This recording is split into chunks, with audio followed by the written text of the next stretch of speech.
আচ্ছা, আজকে আমাদের যে ইউটেকটিক সিস্টেম যেটা আমরা পড়ছিলাম, এই ইউটেকটিক সিস্টেমটা আমরা শেষ করব। আর শেষে আধ ঘন্টাটা সময় আমরা খরচ করব থ্রি কম্পোনেন্ট সিস্টেম যতটুকু আছে ততটুকু পার্ট একটু বলে দেওয়ার জন্য। তাহলে আমাদের শুরুটা হবে হচ্ছে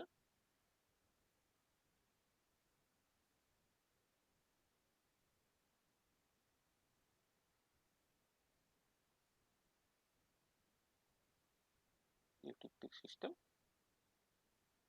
তার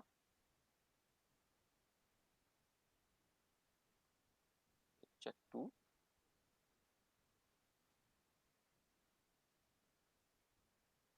ডেট হচ্ছে 29/07/20।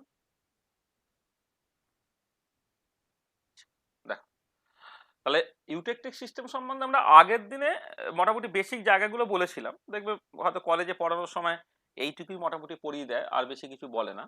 আমরা আজকে আরো কিছু স্পেশাল কেস নিয়ে একটু আলোচনা করব। মানে ইউটেকটিকটা তোমার খুব ডিটেলে থেকে থেকে কোশ্চেন পড়ে না, মানে সিম্পল ইউটেকটিক দিয়ে মেনলি কোশ্চেন পড়ে। আগের দিনে কুলিং কার্ভ নিয়ে কিছু কথাবার্তা বলেছিলাম, সেখান থেকে সামান্য কোশ্চেন পড়ে। এইগুলি মেন তোমার বিষয় আর কি, কিন্তু তার সঙ্গে সঙ্গে ছোটখাটো বেশ কিছু কিছু কোশ্চেন পড়ে আর কি, সেইগুলো একটুখানি আলোচনা করে দেওয়ার দরকার। আর মোটামুটি ভাবে একটু আলোচনা করে, কোয়ালিটি দিয়ে আলোচনা করে, যে তোমার যে পাঁচটা টাইপের মধ্যে একটা টাইপ আমরা আগের দিনে আলোচনা করেছিলাম, সেকেন্ড বা থার্ড টাইপ যেগুলো, তার জন্য অন্তত পক্ষে টেম্পারেচার ভার্সেস কম্পোজিশন ডায়াগ্রামটা কেমন দেখতে, সেইটা একটুখানি বলে দেওয়ার দরকার আছে আর কি। ঠিক আছে, তাহলে দেখো আমরা আগের দিনে যে সিম্পল ইউটেকটিক সিস্টেম যেটা আলোচনা করেছিলাম, সেইটা আমি আরেকটুখানি এঁকে দিচ্ছি বা নিয়ে কথাবার্তা বলছি।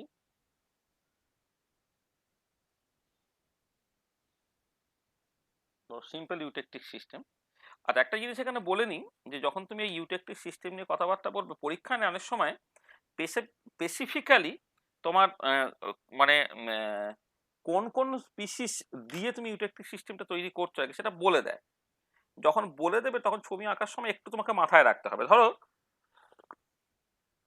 মানে যেটা বলে দেয় সেটা হচ্ছে ইউটেকটিক কম্পোজিশনটা বলে দেয়, ইউটেকটিক টেম্পারেচার বলে দেয়, আর যে দুটো কম্পোনেন্ট তুমি অ্যাড করছো তাদের ধরো মেল্টিং পয়েন্ট বা ফ্রিজিং পয়েন্ট গুলো বলে দেয়। আমি একটা স্পেসিফিক এক্সাম্পল দিয়ে ধরো স্টার্ট করি, মানে এক্সাম্পলটা বলে দিই, হ্যাঁ, তাহলে সুবিধা হবে। ধরো আমি একটা ইউটেকটিক সিস্টেম কনসিডার করছি যেখানে লেড এবং তার সাথে হচ্ছে তোমার অ্যান্টিমনি আছে, lead antimony system, lead antimony system এইটা নিয়ে কথাবার্তা বলছি। আর এক্ষেত্রে কতগুলো জিনিস বলে নেওয়ার দরকার, সেটা হচ্ছে যে আমি ফ্রিজিং পয়েন্ট, মানে সবটাই হচ্ছে ফ্রিজিং পয়েন্ট বা melting point of pure lead, মানে এটা কিন্তু এই আমি এফটা লিখলে বা কমপ্লিকেটেড হয়ে যাবে বলে এটা আমি জাস্ট এই সাফিক্স হিসেবে আর এফটা বা এমটা লিখছি না, এটা বেসিক্যালি আমি ফ্রিজিং পয়েন্ট আলোচনা করছি। পিওর লেড তার ফ্রিজিং পয়েন্ট হচ্ছে 327°C। পিওর অ্যান্টিমনি তার যে ফ্রিজিং পয়েন্টটা সেটা হচ্ছে 631°C। আচ্ছা, আচ্ছা, এবার এদেরকে নিয়ে তুমি যখন,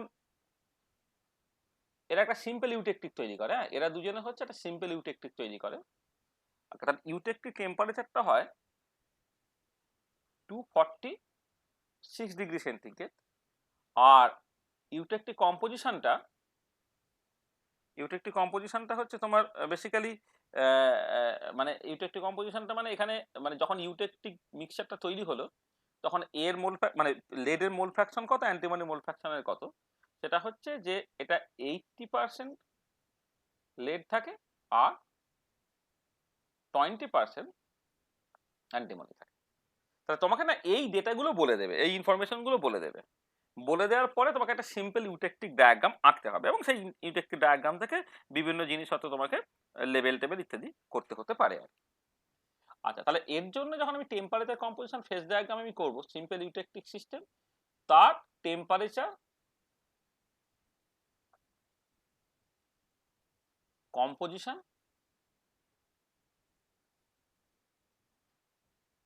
ফেজ ডায়াগ্রাম, এইটা আমি একটুখানি দেখতে চাইছি। তো আচ্ছা, এটা দেখার জন্য ওই প্রথমে বললাম এই ইনফরমেশন গুলো তোমায় কিন্তু দিয়ে দিতে হবে। তাহলে এই ইনফরমেশন গুলো দিয়ে দিলে তার বেসিসে আমি ছবিটাকে আঁকবো।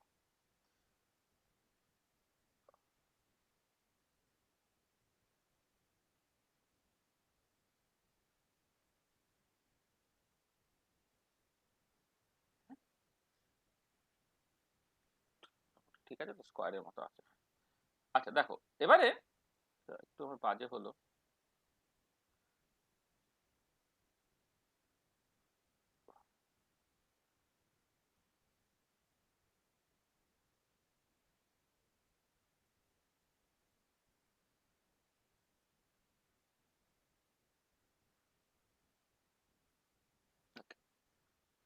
আচ্ছা দেখো, আমি যেটা করছি, এদিকে পিওর লেড নিচ্ছি, এদিকে ধরো পিওর অ্যান্টিমনি নিচ্ছি। তাই বলি এদিকে পিওর, যেমন আগের ক্ষেত্রে একটা পিওর এ আর পিওর বি নিয়েছিলাম না, এক্ষেত্রে বাঁ দিকে দিচ্ছি আমি পিওর লেড, ডান দিকে দিচ্ছি পিওর অ্যান্টিমনি। তাহলে এবারে দেখো, এর উপরে বেশ করে কিন্তু তোমাকে এই পজিশন গুলো ঠিক করতে হবে। তাহলে দেখো, আমি যখন এই বাঁ দিকে টি এ স্টার আর ডান দিকে টিবি স্টার লিখেছিলাম, তাহলে এখানে টি এ স্টার যেটা, এইটা এইটা হচ্ছে, দেখো এইটা হচ্ছে আমি লেডের পিওর বয়লিং পয়েন্ট, যেটা বেসিক্যালি কত,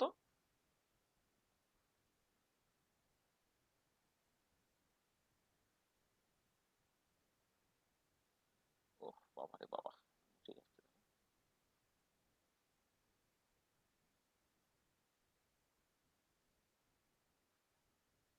হুম, এইটা হচ্ছে তোমার 327°সেন্টিগ্রেড। এই যে পিওর বি, তার করসপন্ডিং ফ্রিজিং পয়েন্ট, এইটাকে আমি ঠিক করে ফেললাম। আর এইখানে দেখো, এইটা দেখো স্কেলে সবসময় আঁকা সম্ভব নয়, কিন্তু কোয়ালিটেটিভলি এইটুকু তোমাকে বুঝে নিতে হবে যে অ্যান্টিমনি তার এটা বেশি, মানে তার নর্মাল ফ্রিজিং পয়েন্ট বা নর্মাল মেল্টিং পয়েন্ট হচ্ছে কিন্তু বেশি, সেইটা উপরে রাখলাম, 631°সেন্টিগ্রেড এইটা। আর একটা দেখো, আর একটা হচ্ছে আমি মোটামুটি ভাবে লাইন টানবো, হরাইজন্টাল লাইন টানবো, যেখানে ইউটেকটিক টেম্পারেচারটা আসবে 246°সেন্টিগ্রেড, সেটা তো আরো নিচে আছে। তো এরকম একটা মানে আমি জাস্ট ডটের লাইন টানলাম, পরে সেটা না সলিড করে দেবো। এর যে করসপন্ডিং টেম্পারেচারটা সেটা হচ্ছে 246°সেন্টিগ্রেড। আচ্ছা, এবার ইউটেকটিক কম্পোজিশনটা কত না, 80% লেড আর 20% অ্যান্টিমনি। তাহলে তুমি দেখো, তাহলে এই পিওর লেডের দিকে তার মানে বেশি থাকবে এইটা। তাহলে এরকম একটা জায়গা যেখানে তুমি দেখতে পাচ্ছ যে এই তুমি দেখো এখানে তো পিওর অ্যান্টিমনি, তা যত ডান দিক থেকে বাঁ দিকে আসছে অ্যান্টিমনির পরিমাণটা কমছে, আর যত বাঁ দিক থেকে ডান দিকে আসছে লেডের পরিমাণটা কমছে। তাহলে আমি মোটামুটি ভাবে এইটাকে মানে বলছি এক্স্যাক্টলি স্কেলে আঁকবো না, তাহলে অনেক সময় ছবি খুব বাজে দেখতে হয়। হ্যাঁ, সেখানে আমি জাস্ট অন্তত পক্ষে কোয়ালিটিটিভলি এইটুকু বুঝতে পারছি যে ইউটেকটিক কম্পোজিশনটাই হচ্ছে তোমার লেডের পরিমাণটা হচ্ছে তোমার বেশি থাকছে, অর্থাৎ 80% থাকছে। তাহলে এই যে করসপন্ডিং কম্পোজিশনটা, সেইটা হচ্ছে আমি ক্যাপিটাল এক্স ই বলছি। এই যে কম্পোজিশনে সেটা হচ্ছে খেয়াল রাখবে 80% লেড থাকছে আর 20% হচ্ছে তোমার অ্যান্টিমনি থাকছে। তাহলে তাহলে আমি কতগুলো পয়েন্ট জাস্ট ঠিক করে ফেললাম দেখো প্রথমে। তাহলে এই একটা লাইন, তার করসপন্ডিং টেম্পারেচারটা যেটা বেসিক্যালি তোমার টিই, এই যে করসপন্ডিং টেম্পারেচারটা সেটা হচ্ছে পিওর লেড, তার ফ্রিজিং পয়েন্ট, আর এইটা হচ্ছে তোমার পিওর অ্যান্টিমনি, তার করসপন্ডিং ফ্রিজিং পয়েন্ট। এবারে যা ছবি আঁকা, ছবি আঁকা খুব সহজ। তুমি এইখান থেকে এইরকম ভাবে কানেক্ট করে দেবে, আর এইখান থেকে এরকম ভাবে কানেক্ট করে দেবে। ঠিক আছে, তাহলে এই হচ্ছে তোমার ছবি হয়ে গেল। আচ্ছা, ছবিটা আঁকার সময় তোমাকে কতগুলো জিনিস মাথায় রাখতে হবে। তুমি প্রেসারটাকে ফিক্স রেখে দিয়েছো, সেটাকে উল্লেখ করলে।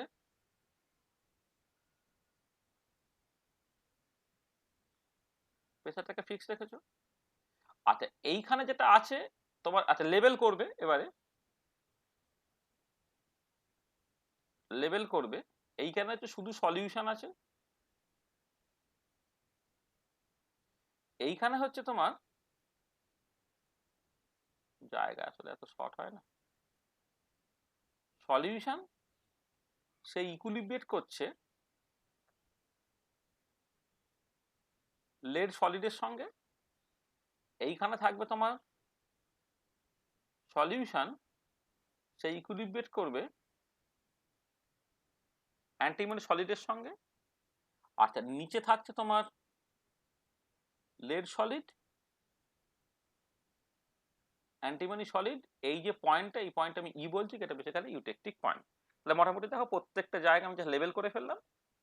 আর একটা কাজ তোমাকে আমি বাড়ির জন্য দিচ্ছি, যেটা আমরা আগের দিন করেছি, এখানে নতুন করে লিখবো না, এটাকে বিভিন্ন রিজিয়নে তুমি ভাগ করে ফেলবে। এটা 1 নম্বর রিজিয়ন, এই যে রিজিয়নটা সেটা হচ্ছে তোমার 2 নম্বর রিজিয়ন, এইটা হচ্ছে তোমার 3 নম্বর রিজিয়ন, নিচটা হচ্ছে তোমার 4 নম্বর রিজিয়ন, আর এই পার্টিকুলার পয়েন্টটা হচ্ছে তোমার 5 নম্বর রিজিয়ন। হ্যাঁ, এই পার্টিকুলার পয়েন্টটা।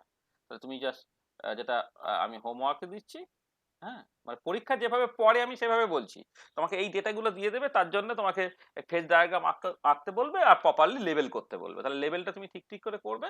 আর তার সঙ্গে অ্যাডিশনালি যেটা দেয় যে বিভিন্ন রিজিয়নে তোমার ফেজ রুলটাকে ইউজ করে ডিগ্রিজ অফ ফ্রিডমটাকে জাস্ট বের করতে বলবে। তাহলে হোমওয়ার্কটা হচ্ছে find the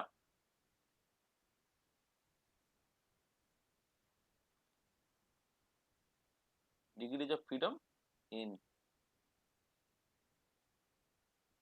various regions of the phase diagram। Phase diagram বিভিন্ন রিজিয়নে হচ্ছে তুমি এটাকে করবে।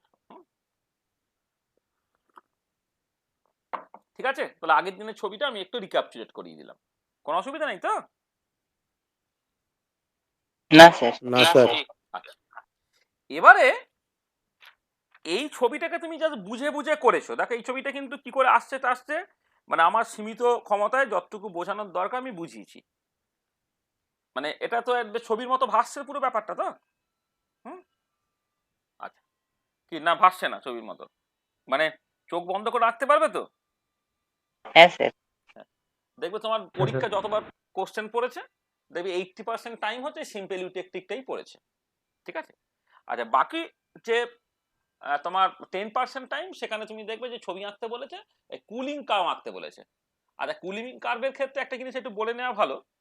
দেখবে একবার কুলিং কার্ভ আঁকতে দিয়েছিল তোমার একটা ওই বাইনারি সলিউশন, তার জন্য একটা কুলিং কার্ভ আঁকতে দিয়েছে, মানে বেসিক্যালি যে ছবিটা আমরা এঁকেছিলাম আর কি।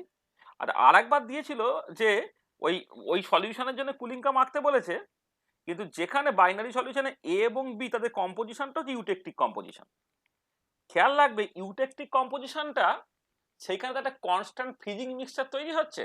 তাহলে একটা পিওর সাবস্টেন্সের ক্ষেত্রে কুলিং কার্ভ যেমন দেখতে, একটা binary solution having eutectic composition তার কুলিং কার্ভ এক্স্যাক্টলি একই রকমের দেখতে। তাহলে আমি আবার মেনশন করছি যে তুমি দেখবে যে একবার পরীক্ষায় দিয়েছিল তোমাকে ওই এরকম একটা সিস্টেম বলে দিয়েছে, এই যেমন আমি এই লেড অ্যান্টিমনি সিস্টেমের কথা বললাম আর কি, এরকম একটা সিস্টেম তোমায় দিয়ে দিয়েছে। এবার সেই সিস্টেমের ইউটেকটিক কম্পোজিশনটা কত বলে দিয়েছে, এবার তোমাকে কুলিং কার্ভ আঁকতে বলেছে অ্যাট দ্য ইউটেকটিক কম্পোজিশন একটা, আর একটা other than the eutectic composition সেটা। তাহলে other than the eutectic composition যে ছবিটা আমরা এঁকেছিলাম, আর অ্যাট দ্য ইউটেকটিক কম্পোজিশন যদি হয় তাহলে ওটা কনস্ট্যান্ট ফিজিং মিক্সচার, ওটা হচ্ছে ওর করসপন্ডিং কুলিং কার্ভটা হচ্ছে পিওর সাবস্টেন্সের জন্য যে কুলিং কার্ভ আমরা এঁকেছিলাম এক্স্যাক্টলি সেই ধরনের দেখতে হবে। এটা মাথায় রাখবে, এখানে যেন মিক্সটা না হয়ে যায়। ঠিক আছে, এবার আমরা তাহলে যেটা করব সেটা হচ্ছে আমার সেকেন্ড কেসটা, টাইপ 2 দাদা। আচ্ছা, টাইপ 2 যেটা, সেখানে আমাদের আগের দিন আলোচনা করেছিলাম যে ধরো এ আর বি এর সলিউশন, সেখান থেকে টেম্পারেচার কমাচ্ছ তুমি, টেম্পারেচার যখন কমাচ্ছ ধরে নাও সলভেন্টটা হচ্ছে এ, সে হচ্ছে সলিডিফাই করছে। আর এবার যখনই সে সলিডিফাই করছে তাহলে সলিউশনে এবং বি এর মোল ফ্র্যাকশনগুলো পাল্টাচ্ছে, অর্থাৎ কম্পোজিশনটা পাল্টাচ্ছে। আর এবারে কম্পোজিশনটা পাল্টাতে পাল্টাতে এমন একটা স্পেসিফিক কম্পোজিশনে এলো, যে স্পেসিফিক কম্পোজিশনে দেখা যাচ্ছে যে তারা অ্যাকচুয়ালি একটা কম্পাউন্ড তৈরি করে ফেলছে। তাহলে যখনই কম্পাউন্ড তৈরি হয়ে গেল তখন দুটো পসিবিলিটি আমরা আগের দিন আলোচনা করেছিলাম। একটা হচ্ছে যে কম্পাউন্ডটা তৈরি হয়েছে সেই কম্পাউন্ডটা যথেষ্ট স্টেবল, যাতে করে সে তার নর্মাল মেল্টিং পয়েন্ট সেই পর্যন্ত টিকে থাকছে। তাকে টেম্পারেচার বাড়িয়ে আমি মেল্ট করবো তো, তাহলে তার নর্মাল মেল্টিং পয়েন্ট পর্যন্ত সে স্টেবল থাকছে, তখন তাকে তখন বলা হবে যে তার একটা কনগ্রুয়েন্ট মেল্টিং পয়েন্ট আছে। আবার উল্টো দিকে যদি এমন হয় যে যে কম্পাউন্ডটা তৈরি হলো যে কম্পাউন্ড অতটা স্টেবল নয়, যে তাকে টেম্পারেচার বাড়িয়ে যখন আমি মেল্ট করব, তার নর্মাল মেল্টিং পয়েন্ট পৌঁছানোর আগেই হচ্ছে সে বেসিক্যালি ভেঙে গিয়ে আবার এ আর বি তৈরি করে ফেললো, তখন আমি বলবো যে কম্পাউন্ডটা তৈরি হচ্ছে তার ইনকনগ্রুয়েন্ট মেল্টিং পয়েন্ট আছে। তাহলে আমরা প্রথম যেটা করতে চাইছি সেটা হচ্ছে কনগ্রুয়েন্ট মেল্টিং পয়েন্টটা। তাহলে আমরা কি করব? আমরা করব basically temperature versus composition phase diagram, temperature versus composition phase diagram for eutectic system, temperature versus composition phase diagram for eutectic system with the formation of a compound having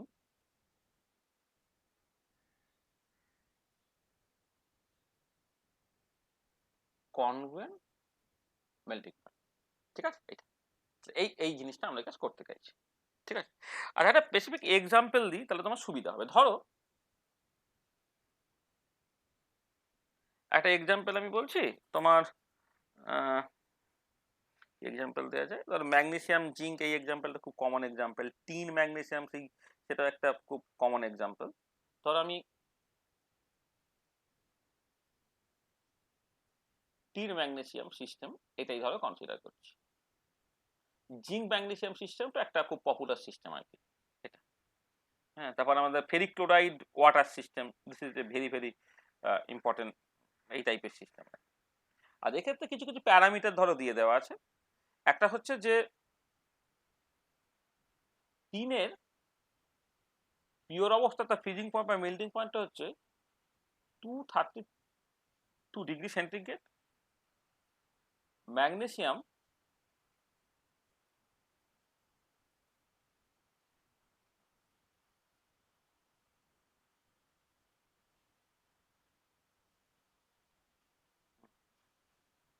pure যে magnesium তার corresponding freezing point হচ্ছে 651 degree centigrade, 651 degree centigrade. ঠিক আছে, আচ্ছা এবারে এরা তোমার দেখা যায় যে একটা সার্টেন কম্পোজিশনে মানে একটা কম্পাউন্ড তৈরি করে, যে কম্পাউন্ডটায় কম্পোজিশনটা হচ্ছে ম্যাগনেসিয়ামটা জাস্ট যা থাকে তিনটার অর্ধেক থাকে, মানে যে কম্পাউন্ডটা তৈরি হচ্ছে তার স্টোইচিওমেট্রিকটা হচ্ছে Mg2Sn। হ্যাঁ, এটা দেখতে পাবে। মানে ধরো আমি যদি ম্যাগনেসিয়ামটাকে এ ধরি আর তিনটাকে তোমার বি ধরি, তাহলে এ টু বি টাইপের একটা কম্পাউন্ড তৈরি হচ্ছে। আচ্ছা সে যদি পিওর অবস্থায় থাকতো, এটা তো একটা আলাদা কম্পাউন্ড, তার ফ্রিজিং পয়েন্ট বা মেল্টিং পয়েন্ট পাল্টে যাবে। সেটা হয় হচ্ছে 783 ডিগ্রি সেন্টিগ্রেড। আর তার সঙ্গে সঙ্গে আরো যেগুলো বলা আছে সেটা হচ্ছে, আচ্ছা এই ধরনের সিস্টেমের ক্ষেত্রে দুটো ইউটেকটিক টেম্পারেচার থাকবে, একটা T1 একটা আর TE2 একটা। মানে এক্ষেত্রে কিভাবে দুটো ইউটেকটিক পয়েন্ট আসছে আমি তোমাকে দেখাচ্ছি, ছবিটা আঁকলেই বুঝতে পারবে। দুটো ইউটেকটিক টেম্পারেচার, একটা হচ্ছে 210 ডিগ্রি সেন্টিগ্রেড আর একটা হচ্ছে 565 ডিগ্রি সেন্টিগ্রেড। এটা তাহলে দেখো এই হচ্ছে তোমার করসপন্ডিংলি যে সমস্ত ইনফরমেশন বা প্যারামিটার গুলো দিয়ে দেয়। তারপর তোমাকে যে ছবি আঁকতে যখন দেবে তখন কিন্তু এইগুলো বলে দেবে যে কাদের নিচ্ছ তুমি, তাদের পিওর অবস্থায় ফ্রিজিং পয়েন্ট কত। দেখো কখনো কখনো জাস্ট সিম্পলি কোয়ালিটেটিভলি ছবি আঁকতে বলে, মানে দায় সারা টাইপের যখন কোশ্চেন করা হবে মানে বইপত্র না দেখে, তখন তো এই ডেটাগুলো মনে থাকবে না। আমাদের অনেক সময় করতে হয় আর কি, যে ঠিক আছে শত সব সিরিয়াসলি ছেলেরা পরীক্ষা পরীক্ষা দিচ্ছে না, আরে কোনোভাবে মানে কোনো বইয়ের মানে হেল্প না নিয়ে একটা কোশ্চেন জাস্ট করে দিলেই হলো আর কি। তখন আমরা এ বি হ্যানা তানা কোনটা বড় কোনটা কম এইভাবে কোয়ালিটেটিভলি সবকিছু মেনশন করবো। এক্ষেত্রে আমি এক্সাক্ট ডেটাগুলোকে দিয়ে তোমায় বলছি আর কি। ঠিক আছে, তাহলে এই ধরনের একটা সিস্টেম, তার জন্য তোমাকে ধরো ছবি আঁকতে হবে। আচ্ছা ছবি আঁকার গল্পটা কিরকম দেখো, খুব সহজ, মানে একদমই মানে ভীষণ সহজ একটা ছবি আঁকা। মানে তুমি আগেরটা যদি ঠিক ঠিক করে বুঝে থাকো এটা কোনো ব্যাপারই নয় ছবিটা।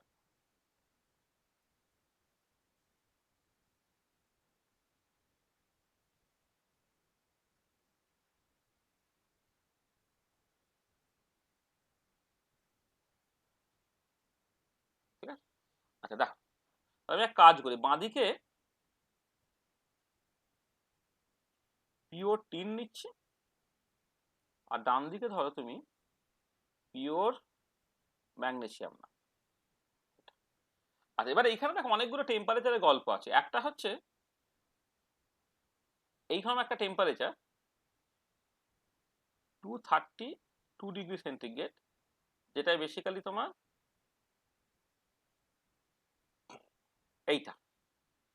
আচ্ছা পিওর ম্যাগনেসিয়াম যদি হয় সেইটা হচ্ছে তোমার মোটামুটি হবে এরকম একটা জায়গায়, টি মানে পিওর ম্যাগনেসিয়াম তার ফ্রিজিং পয়েন্ট যেটা হচ্ছে 651 ডিগ্রি সেন্টিগ্রেড, এইটা।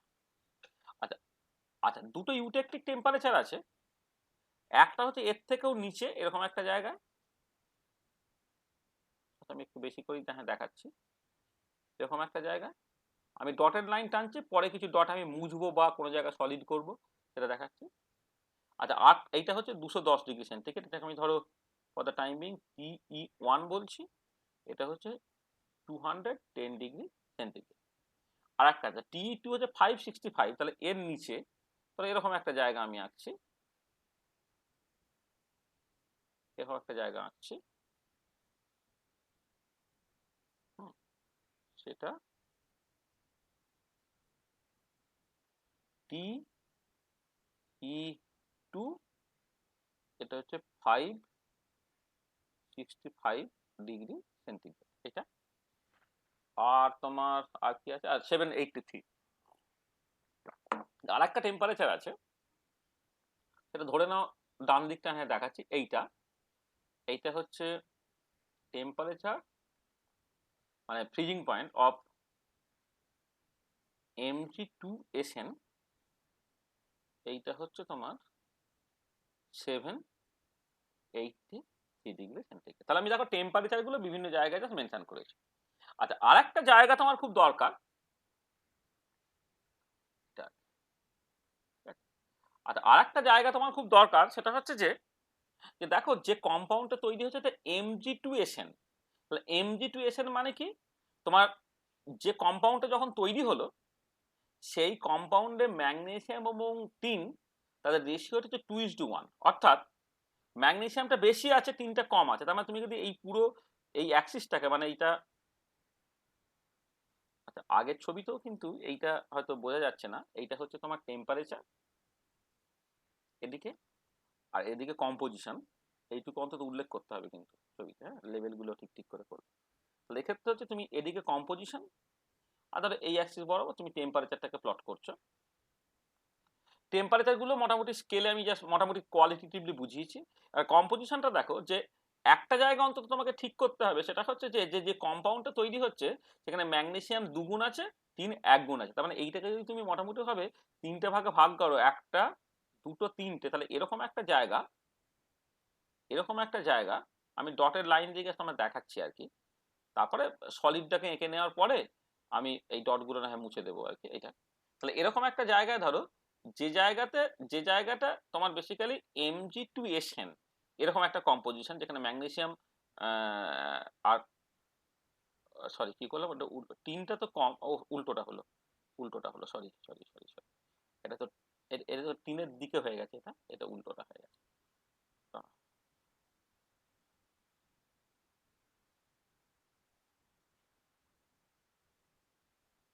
মানে ম্যাগনেসিয়ামটা বেশি,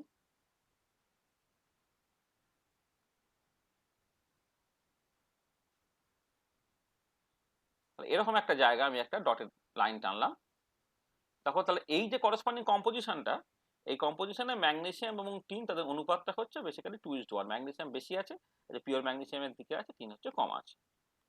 এবারে যখন ছবি আঁকছো দেখো, ছবিটা আঁকাটা হচ্ছে তোমার বেসিক্যালি খুবই সহজ ব্যাপার একটা, সেটা হচ্ছে যে তোমার এই যে কম্পোজিশনে, এই কম্পোজিশনে তোমার অ্যাকচুয়ালি এক্সিস্ট করছে কে, মানে এইটা হচ্ছে তুমি এইখানে একটা তোমার আছে বেসিক্যালি, যদি তুমি ভাবো এখানে পিওর Mg2Sn আছে, এই জায়গায় বেসিক্যালি পিওর Mg2Sn আছে, এই যে Mg2Sn, হ্যাঁ Mg2Sn সেটার কম্পোজিশনটা আমি যেভাবে এঁকেছি যে টিন তোমার ধরো 1/3 আর ম্যাগনেসিয়াম হচ্ছে 2/3, তাহলে এরকম একটা পজিশনে তোমার বেসিক্যালি পিওর ম্যাগনেসিয়াম টিন আছে। এবারে গল্প খুব সহজ, তাহলে তুমি খেয়াল করে দেখো যে এই যে করসপন্ডিং পয়েন্টটা, তাহলে এই যে পয়েন্টটা, এই পয়েন্টটা হচ্ছে পিওর যে কম্পাউন্ডটা, মানে তুমি এইটাকে এ বলছিলে এটাকে বি বলছিলে, নতুন যে কম্পাউন্ডটা তৈরি করে ধরে নাও সেটা সি। তাহলে পিওর টিন আর পিওর ম্যাগনেসিয়াম, পিওর Mg2SN, এদেরকে তুমি দুটো ট্রু কম্পাউন্ড ভাবো।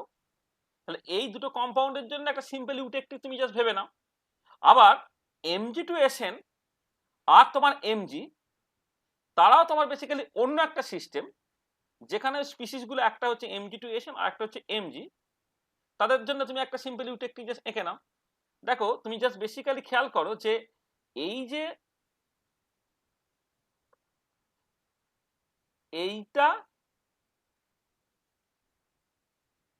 এইটা এরা দুজনে মিলে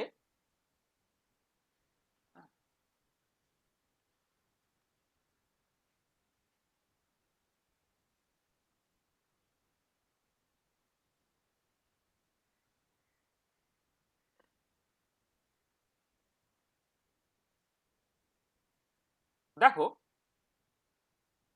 এই যে এই এরা একটা তোমার এ তৈরি করছে, মানে মানে বেসিক্যালি এই এই যদি এইটাকে একটা সলিড লাইন ধরো, একটা অন্য কালো লাইনটা দিই,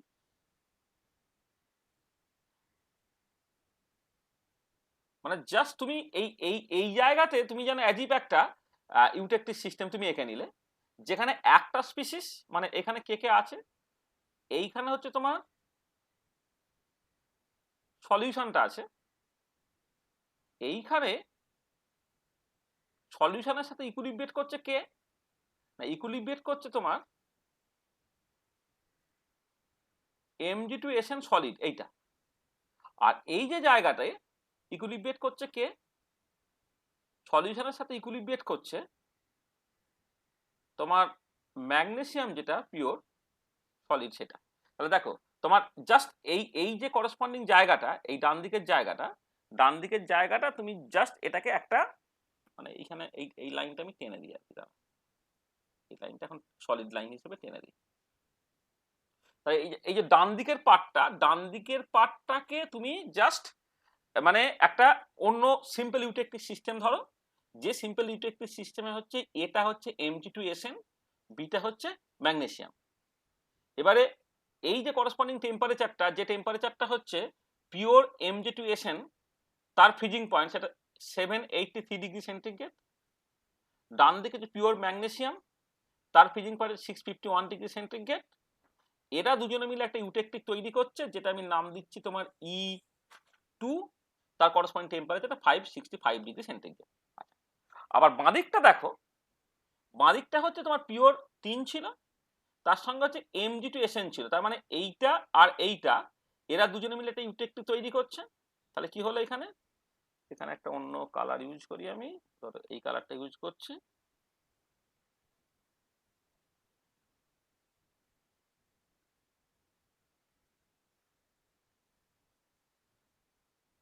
দেখো এই দিকটা হচ্ছে একটা আবার অন্য একটা ইউটেকটিক সিস্টেম, সিম্পল ইউটেকটিক সিস্টেমের মতো, যেখানে এইটা হচ্ছে আমার E1। তাহলে এখানে কে আছে, না তোমার সলিউশন আছে। এই জায়গায় হচ্ছে তোমার সলিউশন, সে ইকুইলিব্রিয়েট করছে Mg2SN সলিড তার সাথে। আর এই যে জায়গাটা, এই পয়েন্টটায় হচ্ছে তোমার সলিউশন, সে ইকুইলিব্রিয়েট করছে টিন সলিডের সাথে। ঠিক আছে, এই হচ্ছে ব্যাপার। আর তার নিচে কে আছে, তার নিচে হচ্ছে তুমি যদি বাঁদিকটায় দেখো, বাঁদিকটায় হচ্ছে, যদি বাঁদিকটায় দেখো, এদিকটায় তোমার থাকবে হচ্ছে টিন সলিড, তার সাথে Mg2SN সলিড থাকবে। আর ডান দিকটা যদি তুমি দেখো, তাহলে থাকবে এখানে ম্যাগনেসিয়াম সলিড, তার সাথে থাকবে Mg2SN সলিড, এটা। ঠিক আছে, তাহলে এই হচ্ছে তোমার এখানে প্রেসারটাকে ফিক্স রাখতে হবে। তাহলে এইটা হচ্ছে temperature birth composition phase diagram for eutectic system with the formation of a compound having congruent melting point. দেখো ব্যাপারটা কিচ্ছু না, তুমি জাস্ট এই যে ডেটাগুলো দেওয়া আছে সেই ডেটাগুলোর কে তুমি জাস্ট কার্ভে বসিয়ে তুমি মোটামুটিভাবে এই এটাকে মানে টোটাল বক্সটাকে কতগুলো ভাগে তুমি জাস্ট ভাগ করে নিলে জাস্ট করে কোয়ালিটিভলি কারেক্ট ছবিটাকে পাওয়ার জন্য। এবারে যখন একটা কম্পাউন্ড তৈরি হচ্ছে কিছুই না, তোমাকে আগে দুটো পিওর কম্পাউন্ড দেওয়া ছিল, সেই পিওর কম্পাউন্ডের সঙ্গে যে কম্পাউন্ডটা তৈরি হলো সেইটা একটা সিম্পল ইউটেকটিকের মতো বিহেভ করবে। আবার যে নতুন কম্পাউন্ডটা তৈরি হয়েছে তার সঙ্গে আর একটা মানে বিটা এখানে ম্যাগনেসিয়াম আর কি, সে আর একটা সিম্পল ইউটেকটিভের মতো বিহেভ করবে এবং তার মতো করে জাস্ট আমার ছবি জাস্ট এঁকে দেওয়া। হ্যাঁ, এই হচ্ছে গল্প। বোঝা গেল পুরো জিনিসটা কিভাবে হলো ছবিটা আঁকা? হ্যাঁ স্যার। আচ্ছা এখানে দেখো, হ্যাঁ স্যার। এখানে দেখো এইখানে তোমার এই যে বাইরে আমি কতগুলো রিজিয়ন যদি বলি, 1 নম্বর রিজিয়ন আর এদিকটা হচ্ছে ধরে নাও তোমার, আচ্ছা আমি আচ্ছা নামটা বেশি খালি দিচ্ছি কিন্তু তোমার পরে না হয় বলছি। এটা 1 নম্বর, এটা 2 নম্বর ধরো। আচ্ছা ধরে নাও এটা হচ্ছে 3 নম্বর, এইটা 4 নম্বর, এটা 5 নম্বর, এটা 6 নম্বর এই রিজিয়ন, এটা 7 নম্বর রিজিয়ন, এইটা 8 নম্বর রিজিয়ন, এই পয়েন্টটা হচ্ছে 9 নম্বর পয়েন্ট, আর এই পয়েন্টটা ধরে নাও তোমার 10 নম্বর পয়েন্ট। ঠিক আছে,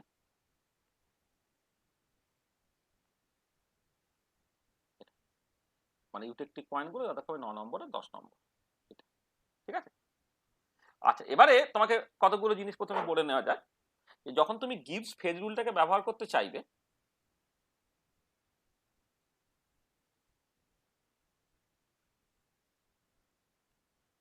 ফেজ রুলটা যখন ব্যবহার করতে চাইবে, F equal to C minus P plus 2, আর এখানে তোমার কম্পোনেন্ট সবসময় 2। আচ্ছা ফেজটাকে মানে কোথাও সেটা 2, কোথাও সেটা 3, কোথাও সেটা 1, সেখানে ফেজটাকে আমি ভেরিয়েবল হিসেবে রাখলাম প্লাস 2, তাহলে 4 মাইনাস পি হলো এটা। আচ্ছা এবারে তার সাথে হচ্ছে যেহেতু প্রেসারটাকে আমি অলরেডি কনস্ট্যান্ট রেখে দিয়েছি, অ্যাজ প্রেসার ইজ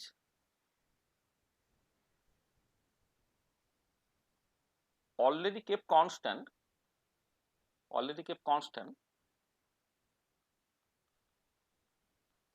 এফেক্টিভটা হচ্ছে একটা কমে গেল, তাহলে 4 মাইনাস পি এইটা ছিল -1 হয়ে গেল, তখন বেশি গেছে 3 মাইনাস পি এই পর্যন্ত হয়ে গেল। আর এবারে আমি বিভিন্ন রিজিয়নে ফেজ রুলটাকে জাস্ট কাজে লাগানোর চেষ্টা করছি আর কি। তাহলে আমি এদিকে বলছি তোমার রিজিয়ন,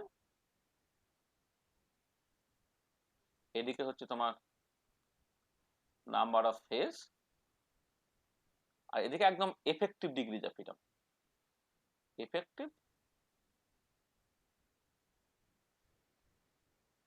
ডিগ্রিজ অফ ফ্রিডম মানে এফ এফেক্টিভ আছে। ঠিক আছে, নাম্বার অফ ফেজ মানে এখানে পি, এখানে হচ্ছে তোমার এফ এফেক্টিভ।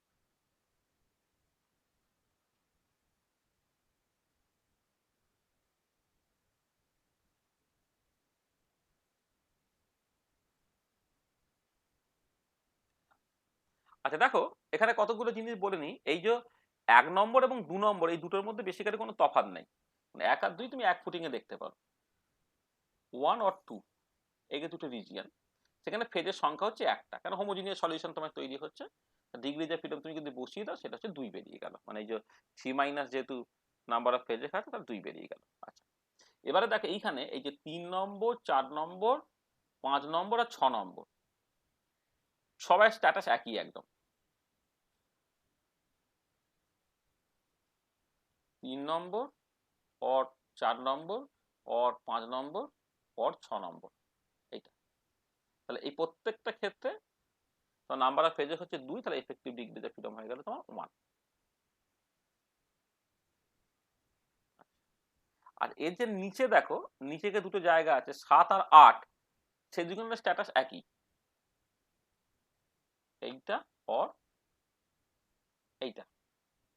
এখানে কিছু তোমার দুটো সলিড আছে, তাহলে এদিকে থাকলে হয়তো যে দুটো সলিড আছে এদিকে আছে 3 আর mg2sn, ডান দিকে আছে ম্যাগনেসিয়াম আর Mg2SN, কিন্তু তোমার ফেজ তো দুটোই হলো। তাহলে ফেজ যখন তোমার দুটো হয়ে যাচ্ছে, তাহলে আবার ওই একই রকম ভাবে এফেক্টিভ ডিগ্রিজ অফ ফ্রিডম হচ্ছে 1। আর ইউটেকটিক পয়েন্ট দুটো 9 নম্বর অ্যান্ড 10 নম্বর, এই যে দুটো পার্টিকুলার পয়েন্টে তিনজন একসাথে কোএক্সিস্ট করবে। কারণ দেখো, এই পার্টিকুলার পয়েন্ট যদি তুমি কনসিডার করো, তাহলে তোমার বেসিক্যালি সলিউশন থাকবে, তোমার সলিড হচ্ছে ম্যাগনেসিয়াম টিন সলিডটা থাকবে, আর Mg2SN সলিডটা থাকবে এই পার্টিকুলার পয়েন্টে।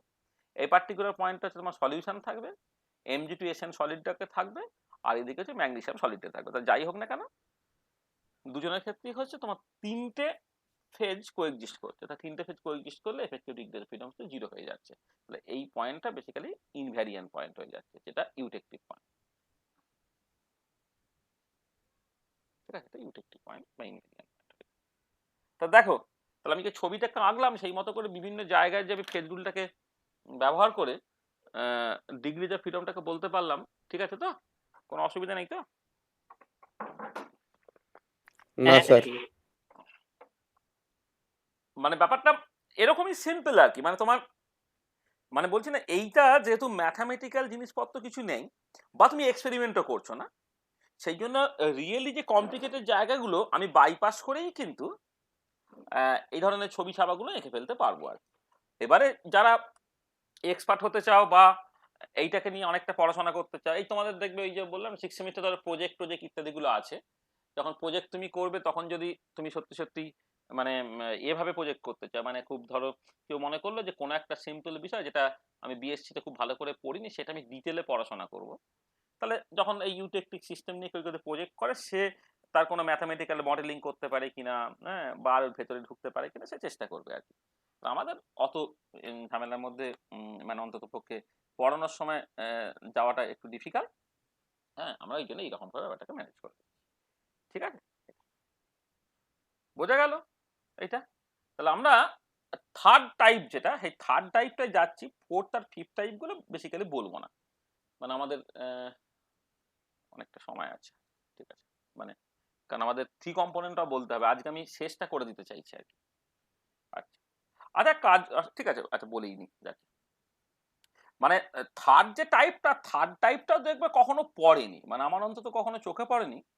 মানে শিউর কোশ্চেন ব্যাংক তো আমরা ধরো দেখছি, সেই আমরা যখন ছাত্র ছিলাম তখন 90s, মানে মানে আমরা তো 99-এ অনার্স করেছি, মানে 10 ইয়ার্সে তো মোটামুটি পুরোনো 10 বছরের কোশ্চেন থাকে। 90 সাল থেকে শুরু করে আজকে ধরো 2000 সাল, প্রায় 30 বছরের যদি কোশ্চেন ব্যাংক তুমি দেখো, আমার তো কখনো মনে পড়ছে না যে এই যে দুটো মানে up to congruent melting point, তারপরে আর কখনো পড়েছে। একবার মনে হচ্ছে দিয়েছিল, সম্ভবত একবার পড়েছিল। হ্যাঁ, যে থার্ড ডাইটটা আর কি। সেইটা যাকে আমি মানে একবার যেহেতু দিয়েছিল, যদি তোমার কেউ দিয়ে দেয়, কিছু করার নেই আর কি। মানে পার্টিকুলারলি নতুন ছেলে মেয়ে যারা, মানে নতুন মাস্টারমশাই যারা পড়াতে ঢুকেছেন না, তাদের লেখাপড়াটা এতই খারাপ, হ্যাঁ, মানে কোনটা দেওয়া যায় কোনটা দেওয়া যায় না সে সম্বন্ধে না প্রায় কোনো ধারণাই নাই। হ্যাঁ, মানে পার্টিকুলারলি মানে যারা এই আইআইটি এই বিভিন্ন জায়গা থেকে বা ইন্টিগ্রেটেড পিএইচডি যেখানে সেখান থেকে পড়ে টরে আসছে, তারা এসব জিনিস হয়তো ওই বিএসসিতে যতটুকু পড়েছিল ততটুকুই, তারপরে কখনো পড়েইনি আর কি। ওই তাদের খুব আমি অসুবিধা হয় দেখেছি, যে কোনটা মানে একটা বইয়ে আছে মানেই বুঝি দিয়ে দিলাম, এরকম ব্যাপারটা। কোনটা ইম্পর্টেন্ট কোনটা আনইম্পর্টেন্ট সেই সম্বন্ধে সেন্সেন্সগুলো অনেকটা কম আর কি। সেই মতো করে ধর কোনো একজন মাস্টারমশাই তোমার পরীক্ষা দিয়ে দিল, এবারে সিলেবাসে তো দেখেছো তো, ইউটেকটিক সিস্টেম জাস্ট একটা লাইন লিখে ছেড়ে দিয়েছে। তাহলে এবারে সিলেবাস যদি খুব কংক্রিট হয় যে ইউটেকটিক সিস্টেমের মধ্যে তুমি অ্যাকচুয়ালি কোন কোন জিনিসগুলো কভার করতে বলছো, তাহলে একরকমের ব্যাপার। কিন্তু সে যেহেতু বলছে না ইউটেকটিক সিস্টেম এইরকম ভাবে বলে দিল, তখন এবারে একজন নতুন মাস্টারমশাই যে হয়তো নতুন চাকরি করতে ঢুকেছেন, কোশ্চেন ব্যাংকে কেমন কোশ্চেন আসে সে জানে না, সে কি করবে, চলো বইয়ে আছে দিয়ে দিই, বেশ কঠিন কঠিন দেখতে লাগছে, দিয়ে দিই। এবারে ছেলেরা দেখা গেল সেই পোর্শনটা তো কভারই করে আসেনি, তার পক্ষে খুব সমস্যা হয়ে যাবে আর কি। ঠিক আছে, এটা আমরা মোটামুটি রিজনেবল, যতটুকু না দিলে নয় ততটুকু একটুখানি দিয়ে দিচ্ছি। হ্যাঁ, তোমাদের কলেজের মাস্টারমশাই এটা কটা করেছে, করিয়েছেন?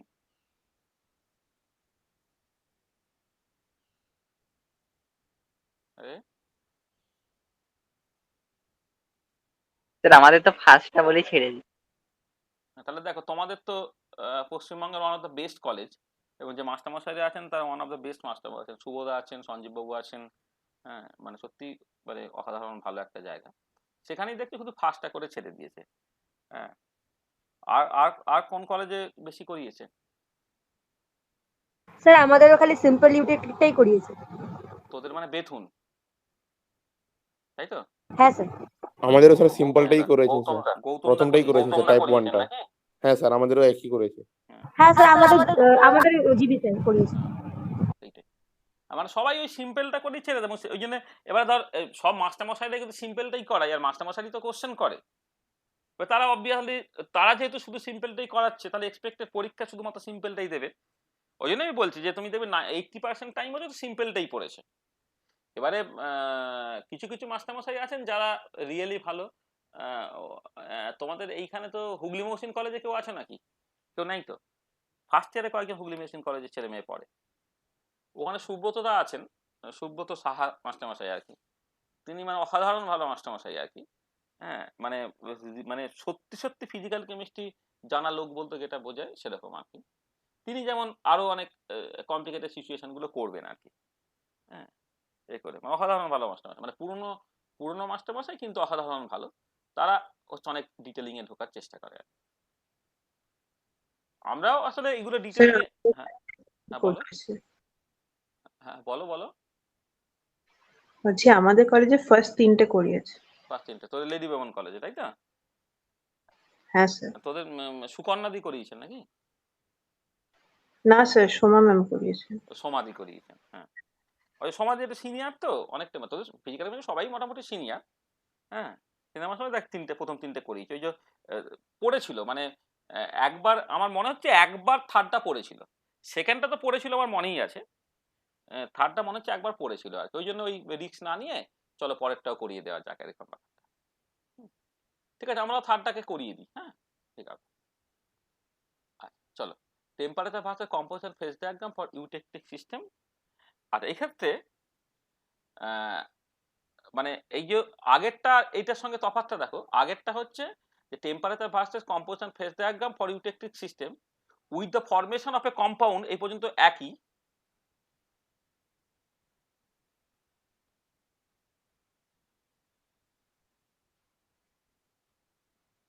আরে বেহালা, পড়াশোনা করছিস? হ্যাঁ স্যার। কেমন হচ্ছে জ্যামের, কি খবর বুঝছিস? স্যার জ্যামটা ঠিকঠাকই চলছিল, তারপরে স্পেকট্রোস্কোপিটা এত লাস্টের দিকে এই পরীক্ষাটার জন্য আমার মানে দু একটা ক্লাস স্পেকট্রোস্কোপি মিস হয়ে গেছে। আরেকবার না, স্পেকট্রোস্কোপি আমি আরেকবার তো পড়াবো। হ্যাঁ, এবারে সেটা আসলে সিলেবাসে তোদের 6 সেমিস্টারে আছে তো। এবারে কোশ্চেনটা হচ্ছে যে পড়ানোটা হচ্ছে মানে এখন আর কি মনে হবে যে জ্যামের জন্য যেটা একবার পড়িয়ে দিলাম, 6 সেমিস্টারে আবার একবার পড়াতে কেমন একটা লাগবে। কিন্তু ওই আমার বিভিন্ন জায়গায় বিভিন্ন সব এমএসসি টেমএসসি ক্লাস পাস থাকে তো, আমি আবার যেমন এখানে করিয়ে দিলাম একবার, না আমি আরেকবার করিয়ে দেবো এখন তোর ফেব্রুয়ারি মাসের আগে। হ্যাঁ, মানে ওই 6 সেমিস্টারে যে জিনিসগুলো আছে সেইগুলো তোকে কিন্তু 5th সেমিস্টারের মধ্যে কমপ্লিট করে নিতে হবে জ্যামে ভালো করতে গেলে। এটা হচ্ছে কথা।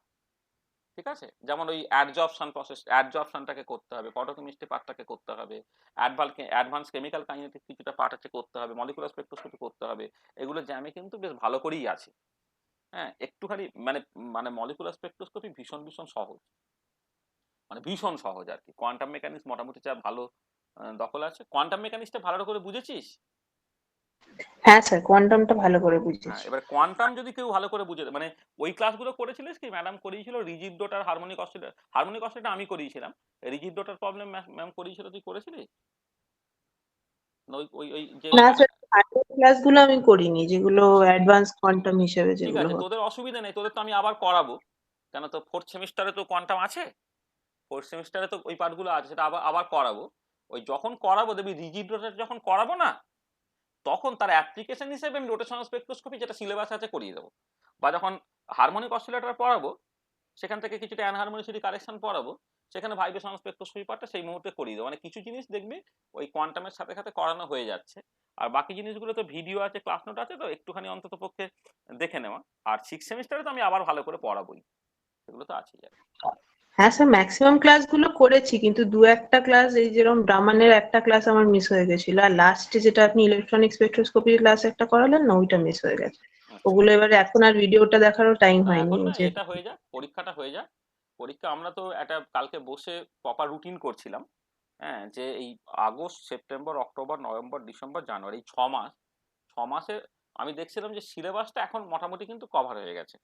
মানে সিলেবাসটা তুমি যদি দেখো যে টোটাল সিলেবাসটা যাবে, দেখবে মোটামুটি ভাবে কভার করা আছে। হয়তো বিক্ষিপ্ত একটা আধটা জিনিস বাকি থাকতে পারে আর কি। কোরিওগ্রাফি বলে একটা জিনিস আছে, সেটা একটু বাকি আছে এইটা, আর এদিকে হচ্ছে এটা বাকি আছে তো, কি বলে, এনএমআরটা বাকি আছে। হ্যাঁ, এই দুটো পার্ট বাদ দিলে বাকি পার্টটা পুরোপুরি কভার হয়ে গেছে। ওই জন্য একদম প্রপার রুটিনটাকে দিয়ে, হ্যাঁ, মানে রুটিন প্রত্যেক সপ্তাহে একটা করে পরীক্ষা, পরীক্ষাটা তোদের মতো দিয়ে দিবি, আর একটা করে যেমন ক্লাস হবে আর কি, সেইটা একদম ভালো করে করবি। আর ওদিকে কিন্তু অর্গানিক ইনঅর্গানিকটা আমার দায়িত্ব নয়, ওটা কিন্তু তোমার রেসপেক্টিভ মাস্টারদের সাথে কথা বলে, হ্যাঁ, একটুখানি ঠিক ঠিক করে নেবে আর কি। অর্গানিক কোথায় করিস তুই, অমৃত না রাজদীপ? রাজীব স্যার। তো রাজদীপকে বলবি, হ্যাঁ, একটুখানি করে দিতে আর কি, মানে কিছু মানে এটাকে একটুখানি গাইড করে দিতে আর কি। হ্যাঁ, তো সেই মতো করে দেবে। তাহলে ওইগুলো স্যার বলছি, সারফেস টেনশন পার্টটা কি পড়তে হবে? মানে এখন তো সিলেবাসে লিখেছে, এবার ওটা তো যখন ম্যাম ভিডিওটা দিয়েছিলেন বললেন যে জ্যামে নেই, এবার ওটা কি পড়বো? কোথায় সারফেস টেনশনটা? তো হ্যাঁ স্যার। সারফেস টেনশন আমি 3টে লেকচার করে দিয়েছি। ওটা তোমাদের সারফেস টেনশনটা তোমাদের সিলেবাসে আছে হচ্ছে 6 সেমিস্টারে, ওটা জ্যামে নেই, কিন্তু ওটা তো এইচএসেও মোটামুটি ছিল। একবার একটুখানি দেখে এবারে নিতে হবে। জ্যামে অ্যাড করেছে। জ্যামে অ্যাড করেছে বলছো? এই তো জ্যামে যদি নতুন সিলেবাস পাল্টেছে নাকি রে আবার? হ্যাঁ হ্যাঁ স্যার, স্যার, একটা মানে পাল্টেছে স্যার। পাল্টেছে বলতে স্যার কোয়ান্টামটা পুরো মানে টপিক ওয়াইজ ধরে ধরে বলেছে আর কি, মানে ও, কোয়ান্টামটা আগে আগে যেটা ছিল না, ছিল না। এখন দিয়েছে। আচ্ছা আচ্ছা। মানে তাহলে আগেও ছিল, মানে টপিক ওয়াইজ বলে, মানে পার্টিকুলার মেনশন ছিল না, ওটা মেনশন করেছে। আচ্ছা আচ্ছা, তাহলে আমাকে একটু সিলেবাসটা আবার দেখে নিতে হবে, কবে পাল্টেছে সব জানি না, মানে এবারে যে বেরিয়েছে। হ্যাঁ স্যার, হ্যাঁ স্যার, এবারে প্রচুর বেরিয়েছে ওখানে। হ্যাঁ আচ্ছা আচ্ছা আচ্ছা। এবারে মানে কোন বারে, মানে এই যেটা যারা পরীক্ষা দিয়ে ফেললো তারা ওই এই হ্যাঁ স্যার, না মানে স্যার, আমাদের বাড়ি 2022। 2022-এ? হ্যাঁ তাই বল, 2022-এ অলরেডি কেন দিয়ে দিয়েছি দেখি, ফর্ম ফিল আপ হচ্ছে নাকি? স্যার অগস্ট হ্যাঁ মাস স্যার, থেকে। অগস্ট থেকে অগস্টের শুরু 30 হবে। থেকে স্টার্ট হবে স্যার ফর্ম ফিল আচ্ছা আপ। আচ্ছা আচ্ছা, ও বুঝতে পেরেছি। হ্যাঁ, তাহলে তো দেখে নেবো, তাহলে দেখে নেবো। মানে আগের সিলেবাস পর্যন্ত কেটেছিলাম, সেই জ্যামের ক্লাসের শুরুতে একটা সিলেবাস বলেছিলাম না, ওই সিলেবাসটাই তো ছিল। তাহলে আবার এই নতুন সিলেবাসটা একবার দেখে নেবো, সেই মতো করে রুটিনটাকে ঠিক করবো। দেখে কোয়ান্টাম আমরা যেভাবে করিয়েছি, কোয়ান্টামের কোনো কোশ্চেন কখনো তোদের অসুবিধা হওয়ার কথা নয়। হ্যাঁ, তারপরে আরো হবে তো, মানে পরের সেমিস্টারও তো আর একটা পার্ট কোয়ান্টাম আছে। হ্যাঁ, দেখবি প্রচুর রিভিশন হবে, এই হবে সেই হবে করে না, দেখবি মানে ও মানে খুব ভালো শিখে যাবি, একদমই অসুবিধা থাকবে না। দেখো, এবারে বেশ মজা পাওয়া, ফিল করা, এই ব্যাপারটা খুব দরকার, যে জিনিসটা আমার খুব ভালো লাগছে এই করে। ওই যেমন সেই বলছিল না, আমাদের কি নাম, ওই যে নরেন্দ্রপুরের, ও যেমন বলছিল যে কোয়ান্টামটা যেন ঠিক ফিলিংস আসছে না, এইসব বলছিল। হ্যাঁ, সেইগুলো একটুখানি আমাদের দেখার দরকার আছে, সেগুলো একটু দেখবো। হ্যাঁ, ও ঠিক হয়ে যাবে ভালো করে। মানে কোয়ান্টাম, থার্মোডাইনামিক্স, কেমিক্যাল কাইনেটিক্স, হ্যাঁ, এইসব জিনিসপত্র যেগুলো পড়ানো হয়, যেগুলো খুব ভালো করে একটু দখল থাকা দরকার আছে। যাকে আমরা আবার শুরু করি। হ্যাঁ, দেখো, temperature versus composition phase diagram বা utility system with the formation of a compound, তার সঙ্গে হচ্ছে হ্যাভিং, আগেরটা ছিল কনগ্রুয়েন্ট মেল্টিং পয়েন্ট, এখন হচ্ছে হ্যাভিং ইনকনগ্রুয়েন্ট মেল্টিং পয়েন্ট। এইটা, এই সিস্টেমটা আমাদের জাস্ট করতে হবে, ঠিক আছে? আচ্ছা, এখানে ব্যাপারটা কিরকম, ইনকনগ্রুয়েন্ট মেল্টিং পয়েন্ট আমি বলেছিলাম যে একটা কম্পাউন্ড তৈরি হলো, যে কম্পাউন্ডটা কিন্তু তার যে নর্মাল মেল্টিং পয়েন্ট, সেই নর্মাল মেল্টিং পয়েন্টে পৌঁছানোর আগেই কিন্তু ভেঙে যাচ্ছে। সেটা আমি জাস্ট বলেছিলাম যে আমি জাস্ট আগেরটার সঙ্গে এটা তফাৎটা হচ্ছে, ধরো এ আর বি এর সলিউশন দিয়ে তুমি স্টার্ট করেছো, এ আর বি এর সলিউশন দিয়ে তুমি যখন স্টার্ট করছো, তখন টেম্পারেচার কমানোর সাথে সাথে হচ্ছে এ, ধরো সলভেন্ট, সে সলিডিফাই করছে, সলিউশনের কম্পোজিশনটা পাল্টাচ্ছে, আর কম্পোজিশন পাল্টাতে পাল্টাতে এমন একটা কম্পোজিশনে পৌঁছালো যেখানে একটা নতুন কম্পাউন্ড তৈরি হলো। আচ্ছা, আগের ক্ষেত্রে ওই কম্পাউন্ডটা ভীষণ স্টেবল একটা কম্পাউন্ড, সেটা নর্মাল মেল্টিং পয়েন্ট পর্যন্ত স্টেবল থাকে। আর এই পার্টিকুলার কেসে থেকে কম্পাউন্ডটা তৈরি হলো, সেই কম্পাউন্ডটা হচ্ছে তার যে নর্মাল মেল্টিং পয়েন্ট, সেই নর্মাল মেল্টিং পয়েন্টের আগেই সে ভেঙে যাচ্ছে, ভেঙে গিয়ে আবার সে বেসিক্যালি ওই যেগুলো থেকে ওটা তৈরি হয়েছিল আর কি, তার কনস্টিটিউয়েন্টগুলো, এই কনস্টিটিউয়েন্টগুলোতে জাস্ট সে মানে চলে যাচ্ছে আর কি, এটা। তাহলে তার যে করসপন্ডিং ছবিটা, সেই ছবিটা কেমন হবে। তার জন্য আমি ধরো তুমি জাস্ট আচ্ছা আমি একবারে ছবিটা না, স্পেসিফিক এক্সাম্পল হচ্ছে সোডিয়াম ক্লোরাইড জল, এই এক্সাম্পলটা হচ্ছে এই ক্যাটাগরির মধ্যে পড়ে, কিন্তু সেইটা আবার স্কেলে দেখাতে গেলে না খুবই সমস্যা। মানে ধরো একটা বাইনারি সিস্টেম তুমি কনসিডার করো, জল আর সোডিয়াম ক্লোরাইড আছে, যেখানে সোডিয়াম ক্লোরাইডের তোমার মেল্টিং পয়েন্ট অনেক বেশি, আর হয় জলের মেল্টিং পয়েন্টটা হচ্ছে সেই রেসপেক্টে অনেক কম। হ্যাঁ, এবারে দুটোকে একই স্কেলে যদি দেখাতে হয় না, তাহলে বেশ একটা বাজে ব্যাপার আছে। ওই জন্য আমি ওই স্কেলটাকে এখানে আঁকছি না। ধরো আমি এইভাবে ব্যাপারটাকে ভাবছি, একটা পিওর এ আছে, এদিকে হচ্ছে তোমার ধরো পিওর বি আছে, পিওর এ আর পিওর বি। আচ্ছা ধরে না একটা কম্পাউন্ড তৈরি হচ্ছে, আগের বারের মতো আমি একটা কম্পাউন্ড তৈরি হচ্ছে, যে কম্পাউন্ডের কম্পোজিশনটা ওই মানে বেসিক্যালি বি বেশি আছে এ কম আছে, সেরকম একটা সিচুয়েশন যদি আমি করি। ধরে না যে কম্পাউন্ডটা তৈরি হলো, এই কম্পাউন্ডটা হলে কেমন বি বেশি, মানে এ বি টু টাইপের। দেখো এইটা মানে এখানে তো এর পরিমাণ কম, বি এর পরিমাণ বেশি, তাহলে কম্পাউন্ডটা ধরে নাও এ বি টু টাইপের একটা কম্পাউন্ড তৈরি হয়েছে। হ্যাঁ, কম্পাউন্ডটা এ বি টু টাইপের, মানে এটা অন্য একটা কম্পাউন্ড যে কোনো একটা নাম তুমি দিতে পারতে, আমি যেভাবে লেভেলটা করেছি তাতে মনে হচ্ছে এটা কেন এ বি টু টাইপের কম্পাউন্ড, এ বি টু টাইপের কম্পাউন্ড। আচ্ছা আচ্ছা, আমি ওই আগের বারের মতো ধরে নিচ্ছি, ধরে নাও এইটা হচ্ছে আমার টিএসটা,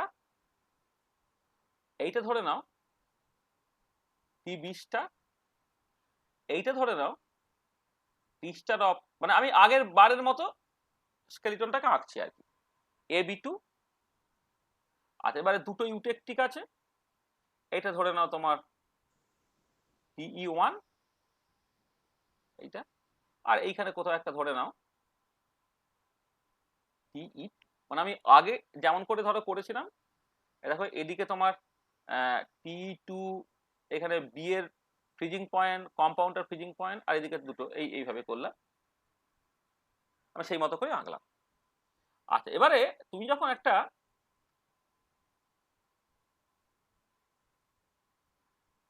আঁকবে, মানে আগের বারের মতো যদি তুমি একটা ডায়াগ্রাম আঁকতে, সলিড লাইন করে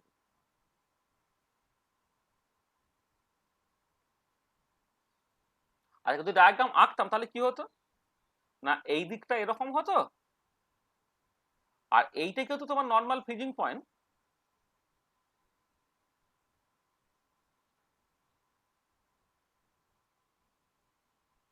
এটা এরকম হতো, আবার এইখান থেকে এইটা এরকম হতো, এরকম হতো। মানে আগের বারের মতো ছবি আঁকলে যেখানে একদম এই ছবিটা হতো, প্রেসারটা আমি ফিক্স করে দিয়েছি। দেখো মানে এই যে এই ছবিটা আমি বেসিক্যালি আবার রিড্র করেছি। আর এবারে এখানে কি হচ্ছে, দেখো এখানে যেটা হচ্ছে যে তুমি যখন মানে এইটা, এই যে পার্টিকুলার পয়েন্টটা, এই পার্টিকুলার পয়েন্টটা হচ্ছে তোমার এবি টু তার নর্মাল মেল্টিং পয়েন্ট বা নর্মাল ফ্রিজিং পয়েন্ট। তার মানে যদি কেউ মানে যে কম্পাউন্ডটা তৈরি হয়েছে এবি টু, তার নর্মাল মেল্টিং পয়েন্ট পর্যন্ত স্টেবল থাকে, তাহলে এই যে লাইনটা এই পর্যন্ত যাবে। কারণ এই জায়গার মধ্যে কে আছে, এই জায়গার মধ্যে তোমার বেসিক্যালি সলিউশন, সে বেসিক্যালি ইকুইলিব্রেট করছে কার সাথে, এবি টু সলিডের সাথে। তো তার মানে এবি টু সলিডটা আপ টু দিস পার্ট পর্যন্ত আছে, তাহলে সেটা থাকতে গেলে এবি টু সলিডটাকে তার নর্মাল যে ফ্রিজিং পয়েন্ট সেই পর্যন্ত তোমার স্টেবল হতে হবে। এইটা এবারে কথাটা হচ্ছে যে এতটা টেম্পারেচার পর্যন্ত স্টেবল নয়, ধরো এতটা টেম্পারেচার পর্যন্ত স্টেবল যদি না থাকে, তাহলে কি হবে না, সে যেটা করতে পারে যে এই দেখো এমন এইভাবে উঠছিল, উঠতে উঠতে উঠতে উঠতে দেখা গেল সে মানে এইখানে যাওয়ার আগে সে বেসিক্যালি ভেঙে গেল।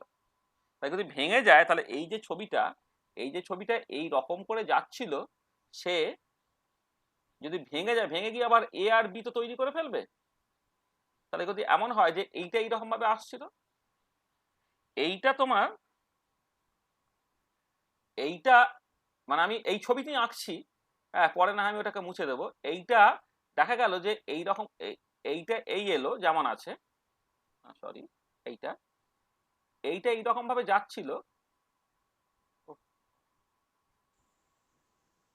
যাচ্ছিল ধরো, এবার অতদূর গেল না, ঠিক আছে, সে অতদূর গেল না, মানে আমি এই পর্যন্ত বলি, এইখানে ধরো এতদূর ধরো গেল না, যাওয়ার আগেই সে কি করছে না ভেঙে যাচ্ছে। তাহলে ভেঙে গেলে কি হবে, যখন ভেঙে যাচ্ছে তখন তোমার ছবিটা ভেঙে গিয়ে তোমার তৈরি করে ফেলছে কি এ আর বি, আবার তৈরি করে ফেলছে। তাহলে এ আর বি যখন তৈরি করে ফেলছে, সে তুমি জাস্ট এটাকে কনস্ট্যান্টও করতে পারো, অথবা আমি মানে যেটা করছি, এটা এইখান থেকে এইভাবে গেল গিয়ে তখন এইটা রাখবো না, মানে নতুন করে, মানে ভেঙে গেল। তাই ভেঙে গেলে যেটা দাঁড়াবে তোমার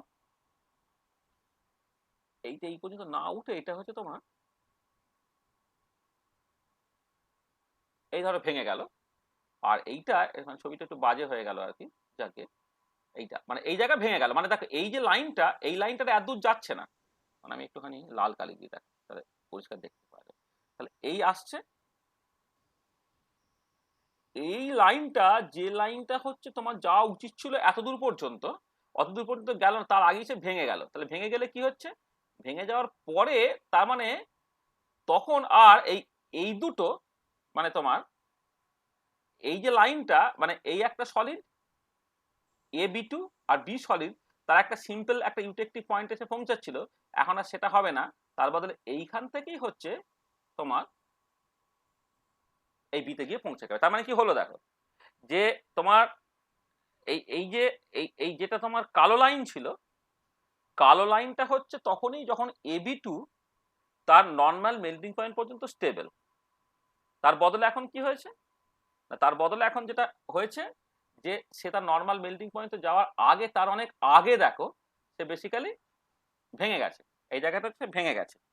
তাহলে ভেঙে গিয়ে এই যে এই জায়গাটা ভেঙে গেছে, ভেঙে গেছে মানে তখন আর কি করা যাবে, তখন তো আর তোমার এ বি টু টাইপের আর নেই। এ বি টু টাইপের যদি না থাকে, তাহলে যেমন সলিউশনের সাথে শুধুমাত্র বি যেমন করে ইকুইলিব্রিয়ামে থাকে, সেরকম ভাবে থাকবে। তার মানে যেটা দাঁড়াচ্ছে, এই লাল আমি আর মুছছি না, তাহলে এই যে লাল যেটা, সেইটা হচ্ছে তোমার বেসিক্যালি ফেজ ডায়াগ্রামটা, যেখানে আমি রিজিয়ন গুলো বলে দিচ্ছি। দেখো এইখানে যেমন আছে তোমার এই যে জায়গাটা, সেই জায়গাটা ঠিকই আছে, মানে এখানে তোমার মানে এইখানে যেটা কথা, এইখানে হচ্ছে এই যে এবি টু যে রিজিয়নটা আমি বলছি, এবি টু রিজিয়ন বলতে ঠিকই আছে, মানে এইটাকে আমি বরং একটুখানি লেভেল গুলোকে একটু পাল্টে দিই, তাহলেই হয়ে যাবে। মানে আর মানে লাল আর এ থেকে যেহেতু পরিষ্কার বোঝা যাচ্ছে, সেখানে আমি আর আগের জিনিসগুলো ইচ্ছা করে মুছছি না। কি হয়ে গেল আবার, কি মুছে গেল এক্সট্রা।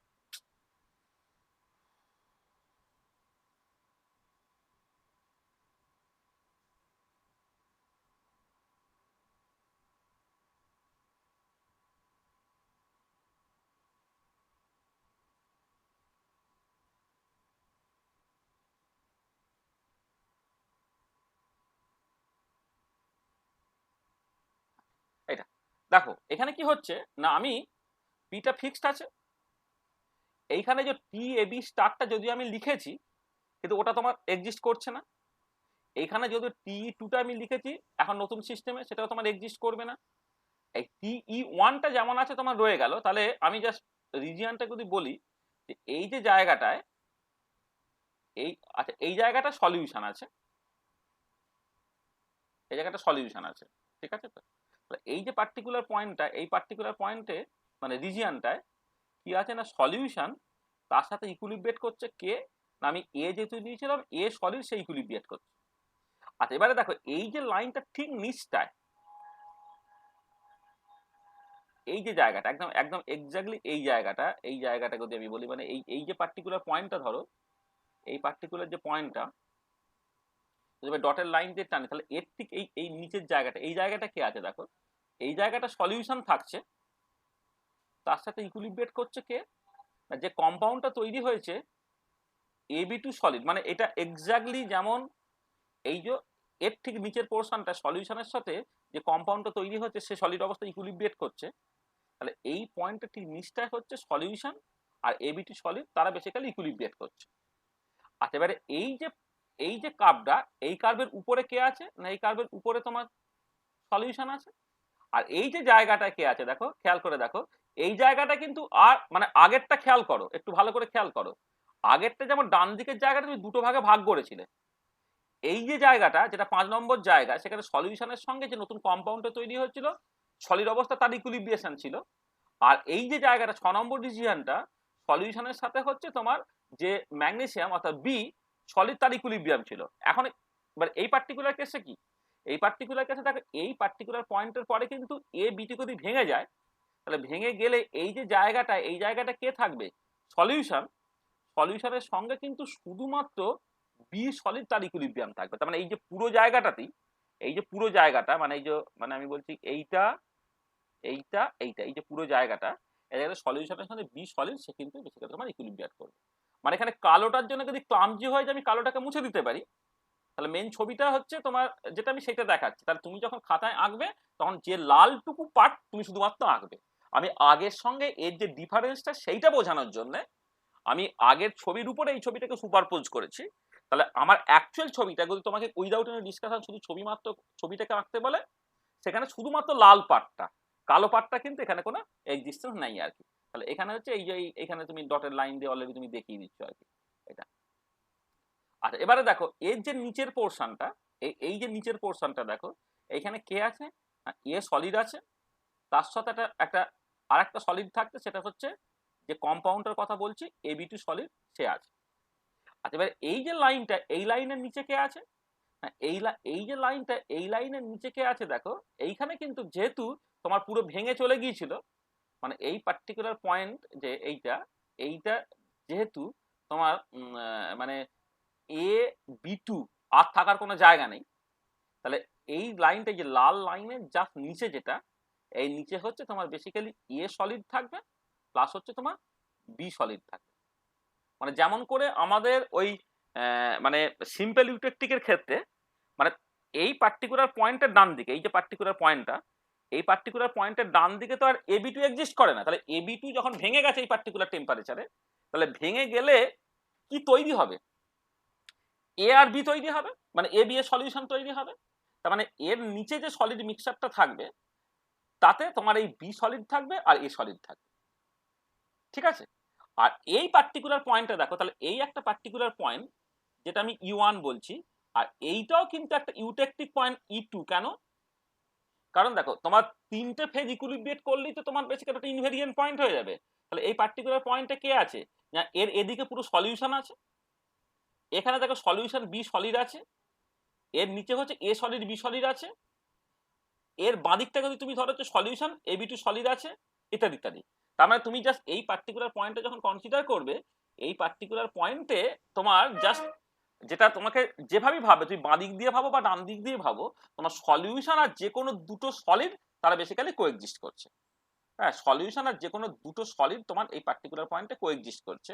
সেইখানে E1 এবং E2 সেই দুটোই কিন্তু তোমার ইউটেকটিক পয়েন্ট, মানে এখানেও দুটো ইউটেকটিক পয়েন্টই থাকবে।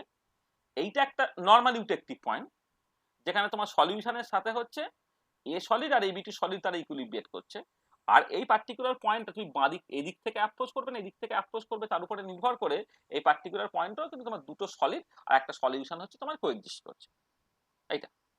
আর এবারে তোমার ফেজ রুল যখন তুমি ব্যবহার করবে, ফেজ রুল ব্যবহার করার সময় তোমাকে কতগুলো রিজিয়ান জাস্ট প্রথমে ভেবে নিতে হচ্ছে। এই যে এদিকের উপরের রিজিয়ানটা আর এদিকে যে উপরের রিজিয়ানটা, সেটা একই রকমের সিচুয়েশন। আচ্ছা এবারে এই যে জায়গাটা, এই যে 3 নম্বর জায়গা, এইখানে 4 নম্বর জায়গা, আর এই যে পুরো জায়গাটা 5 নম্বর জায়গা, এটা হচ্ছে একই সিচুয়েশন। আর এর নিচে তোমার 6 নম্বর আর এর নিচে 7 নম্বর, একই জায়গা। হ্যাঁ, আর এই পার্টিকুলার পয়েন্টটা 8 নম্বর আর এই পার্টিকুলার পয়েন্টটা হচ্ছে তোমার 9 নম্বর, এইটা, ঠিক আছে। তাহলে তুমি জাস্ট এটাকে হোমওয়ার্ক হিসেবে তোমার দিতে পারি, জাস্ট মানে find degrees of freedom in various regions of the phase diagram। মানে খুব সহজ ব্যাপার, মানে একদম আগে যা ছিল এক লজিক, 1 নম্বর এবং 2 নম্বরে একটা হোমোজিনিয়াস ফেজ, ফেজের সংখ্যা তুমি 1 ধরবে, আর 3 নম্বর 4 নম্বর 5 নম্বর আগে যেমন এই ধরনের রিজিয়নে যে 4টে ছিল এখন 3টে হয়ে গেছে, কারণ এখানে মার্চ করে গেছে, এই যে এইটা আর এইটা তারা মার্চ করে গেছে। তা 3 নম্বর 4 নম্বর 5 নম্বর সেখানে তোমার টোটাল ফেজের সংখ্যা হচ্ছে দুটো, সেখানে ডিগ্রিতে ফ্রিডম অ্যাকচুয়ালি এফেক্টিভ ডিগ্রি একটা হয়ে গিয়েছিল। আর 7 নম্বর 6 নম্বর 7 নম্বর একই সিচুয়েশন, আর 8 আর 9 তারা বেসিক্যালি ইউটেকটিক পয়েন্ট, সেই পয়েন্টগুলো তোমার ইনভেরিয়েন্ট পয়েন্ট হয়ে যাবে। তো দেখো যে ছবিটা আঁকলাম, ছবিটা বুঝতে তোমার অসুবিধা হয়েছে না? বোঝা গেছে। ঠিক আছে তো? হ্যাঁ, তাহলে জাস্ট তুমি মানে আগেরটার সঙ্গে এইটার তফাৎটা তোমাকে পরিষ্কার করতে হবে। এইটা যেমন উঠে সুন্দর একদম দুটো সিম্পল উটেকটি যেন মার্চ করেছিল, এখন কিন্তু তোমার ওই যখন ভেঙে গেল, ভেঙে যাওয়ার পরে কিন্তু ব্যাপারটা গন্ডগোল হয়ে গেছে। মানে বেসিক্যালি তুমি এদিক থেকে শুরু করছো, অর্থাৎ এ সলিডিফাই করছে, একটা হাতের কম্পোজিশন একটা কিছু তৈরি হলো, হওয়ার পরে ওই তারপরে তোমার এই সিচুয়েশনটাকে খেয়াল রাখা যে তুমি বাড়ির থেকে যেভাবে আঁকছো সেই মতো করে ওই এখানে গিয়ে এইটা আর দুটো মানে একদম সুন্দর একটা দুটো সিম্পল ইউটেক্টিকের কম্বিনেশন হিসেবে না দেখে তোমাকে এই জায়গায় কিন্তু তোমার জিনিসটা মার্চ করে যাচ্ছে, সেটাকে মাথায় রাখো। ঠিক আছে তো মোটামুটি?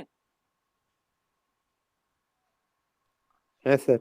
ঠিক আছে, তাহলে এই মানে যেটা আমি বললাম প্রথম সিম্পলটাই মেনলি পড়ে, আর তোমার এই 2 নম্বর এবং 3 নম্বর এই যে দুটো, এই দুটো দেখবে 2 নম্বরও পরীক্ষা পড়েছে। হ্যাঁ, 3 নম্বরটা হয়তো একটু কমপ্লিকেটেড তোমাদের লাগতে পারে, কিন্তু মানে ছবিটা তো মানে ক্লিয়ার আর কি, মানে লাল কালির যে পার্টটা আর কি, সেই পার্টটা তুমি শুধুমাত্র আঁকবে এবং তার বিভিন্ন রিজিয়নে সেই রুলগুলোকে তুমি ব্যবহার করবে। আচ্ছা, এবারে এইখান থেকে একটা পরীক্ষা কোশ্চেন্স পড়ে 2 নম্বরের কোশ্চেন হিসেবে জাস্ট তোমার দিয়েছে যে আইস মিক্সচার, তোমরা নাম শুনেছো, বাংলায় হিম মিশ্র বলে, তাই তো? আচ্ছা, মানে ওই দেখবে তোমার ওই যে সে মাছটার যে রাখে না, মানে যেটা সাউথের মাছগুলোকে যখন ওই থার্মোকলের ভেতরে তোমার ওই ফ্রিজ করে, তখন কিন্তু শুধুমাত্র বরফ দেয় না, কিন্তু জানো তুমি দেখেছো? বা ইভেন আইসক্রিমের যে বাক্স, আইসক্রিমের বাক্সে কিন্তু তোমার ওই যে মানে আইসক্রিমের একটা যে ফ্রিজারের মধ্যে রাখলে একরকম মানে তুমি নর্মাল ইলেকট্রিসিটি ইউজ করে যে ফ্রিজ হয়, ডিপ ফ্রিজ, সেখানে রাখলে আলাদা কথা, কিন্তু আইসক্রিম যখন লোকে বিক্রি করতে বেরোয় তখন কিন্তু ওই আইসক্রিম গুলোকে সলিড অবস্থায় রাখার জন্য শুধু দিলে হবে না, কিন্তু মানে শুধু বরফ দিলে হবে না, কিন্তু তার সাথে কি দেয় জানো, দেখেছো কখনো? সল্ট দেয়, NaCl। হ্যাঁ, সল দেয়। এবার কথাটা হচ্ছে সলটা দিচ্ছে তাতে লাভটা কি হচ্ছে? তাহলে আইস মিক্সচারের মধ্যে কে থাকে? আইস মিক্সচারের মধ্যে আইস থাকে, সল্ট থাকে, মানে যদি সল্ট সল্ট মানে তোমার মানে ইউজুয়ালি অ্যাভেলেবেল সল্ট যেহেতু সোডিয়াম ক্লোরাইড মেনলি দেয়, কিন্তু মানে অথবা অন্য কিছু তুমি চাইলেও দিতে পারতে আর কি, মানে সেটা অসুবিধে কিছু ছিল না, চাইলে তুমি অন্য রকমের সল্টও ইউজ করতে পারতে।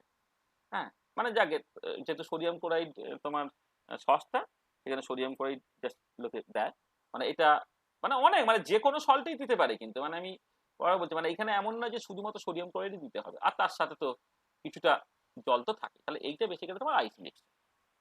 আর এবারে কথাটা হচ্ছে যে এই আইস মিক্সচার তার টেম্পারেচারটা, এর যে করসপন্ডিং টেম্পারেচারটা, সেইটা কিন্তু দেখবে আপ টু মাইনাস ওই 20 ডিগ্রি সেন্টিগ্রেডের কাছাকাছি পৌঁছে যেতে পারে।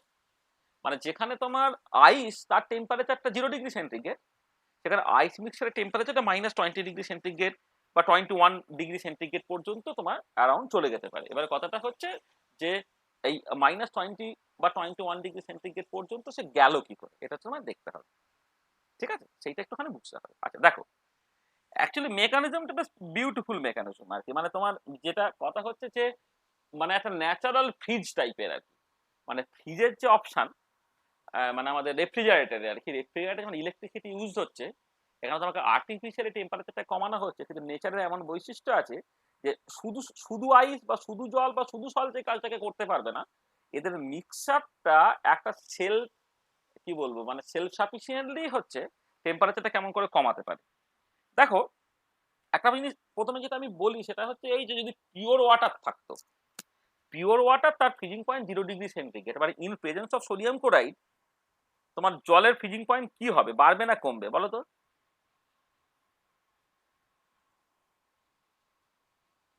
পিওর ওয়াটারের ফ্রিজিং পয়েন্ট যদি 0°C হয়, সেই জলে যদি সোডিয়াম ক্লোরাইড মেশানো থাকে, তার ফ্রিজিং পয়েন্ট কি হবে? কমে 0 যাবে। ডিগ্রি বেশি না কম? একদম ডিপ্রেশনের ফ্রিজিং পয়েন্ট হবে। তাহলে এটা কমে কথা হচ্ছে যে অ্যাকোয়াস সলিউশন মানে এটা কথা হচ্ছে যে নুন আছে, জল তো কিছুটা ছিলই, মানে জলীয় ভাব তো কিছুটা ছিল, সেখানে সোডিয়াম ক্লোরাইড কিছুটা ডিজলভ করবে। এবারে সেই aqueous solution of sodium chloride has freezing point less than 0°C, মানে অবশ্যই এটা অ্যাট 1 atmosphere প্রেসার। ঠিক আছে, এটা হচ্ছে প্রথম কথা।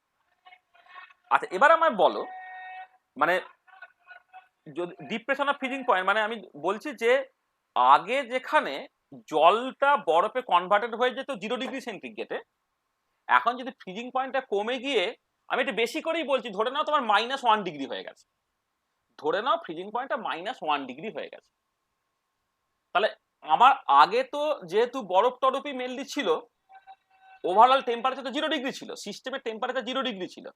এবারে যখনই তোমার সোডিয়াম ক্লোরাইডটা জলে ডিজলভ করলো, তাহলে সিস্টেমের ফ্রিজিং পয়েন্টটা কমে গিয়ে -1° হয়ে গেল। তাহলে এবার আমায় বলো যে -1°C তোমার এই যে জলটা ছিল সেইটা তোমার বরফে কনভার্টেড হবে, না বরফটা গলে গিয়ে জলে কনভার্টেড হবে? আমি কি বলছি বুঝতে পারছো?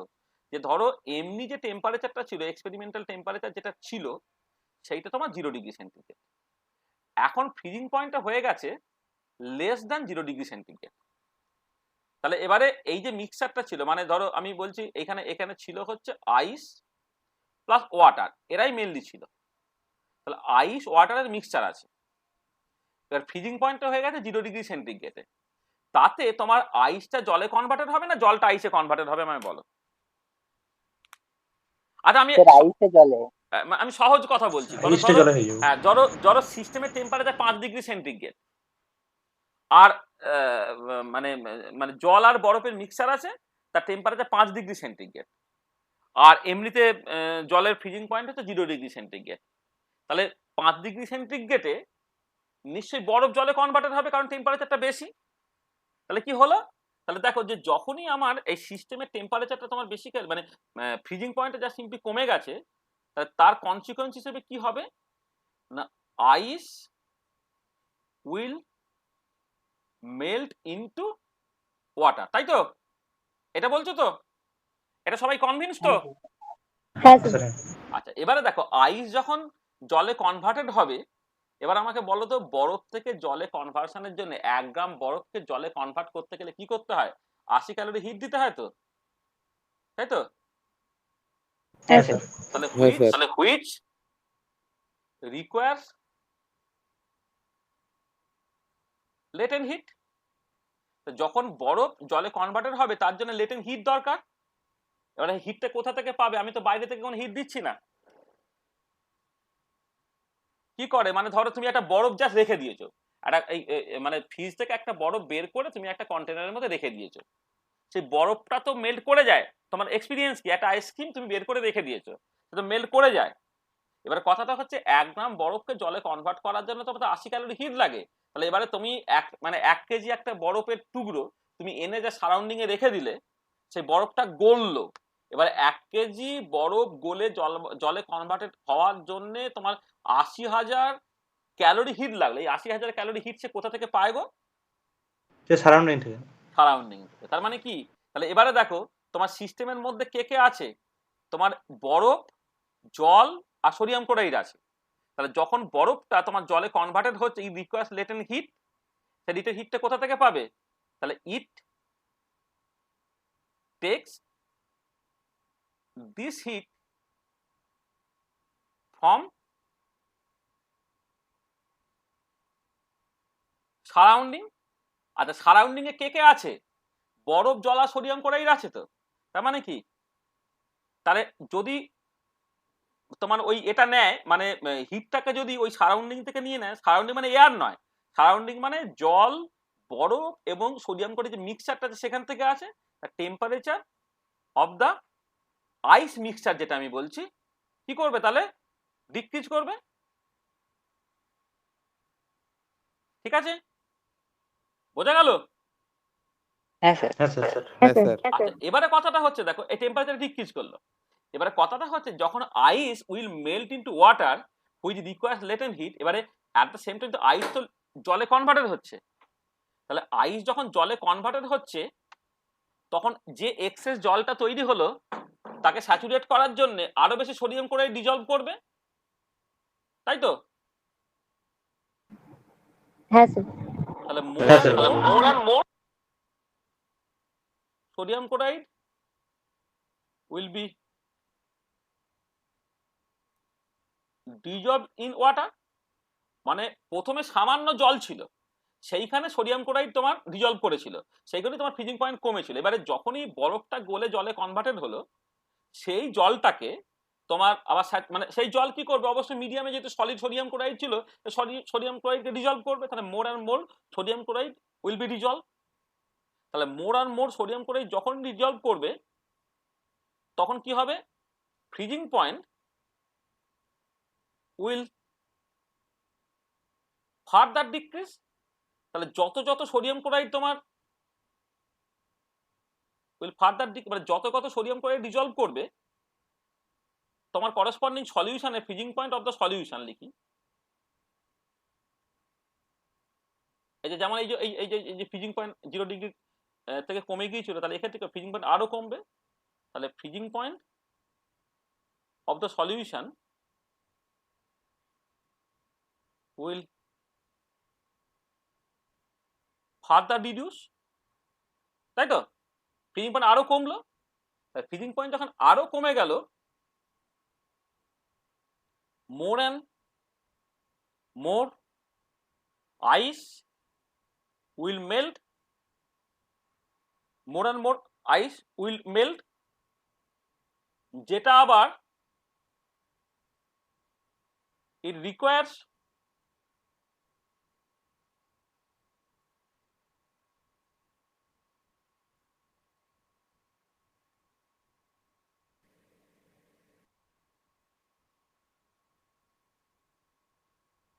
তাহলে more and more ice will melt, তাহলে it takes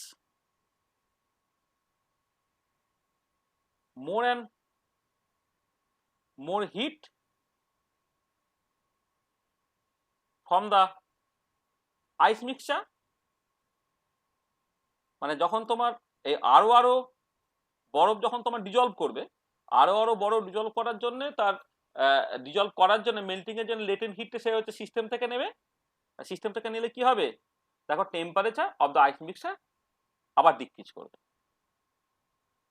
দেখো এই প্রসেসটা কিন্তু চলতেই থাকবে, তাই তো? পরিষ্কার? আমি যেভাবে দেখালাম পরিষ্কার তো? তাহলে দিস উইল কন্টিনিউ কতদিন পর্যন্ত, till A constant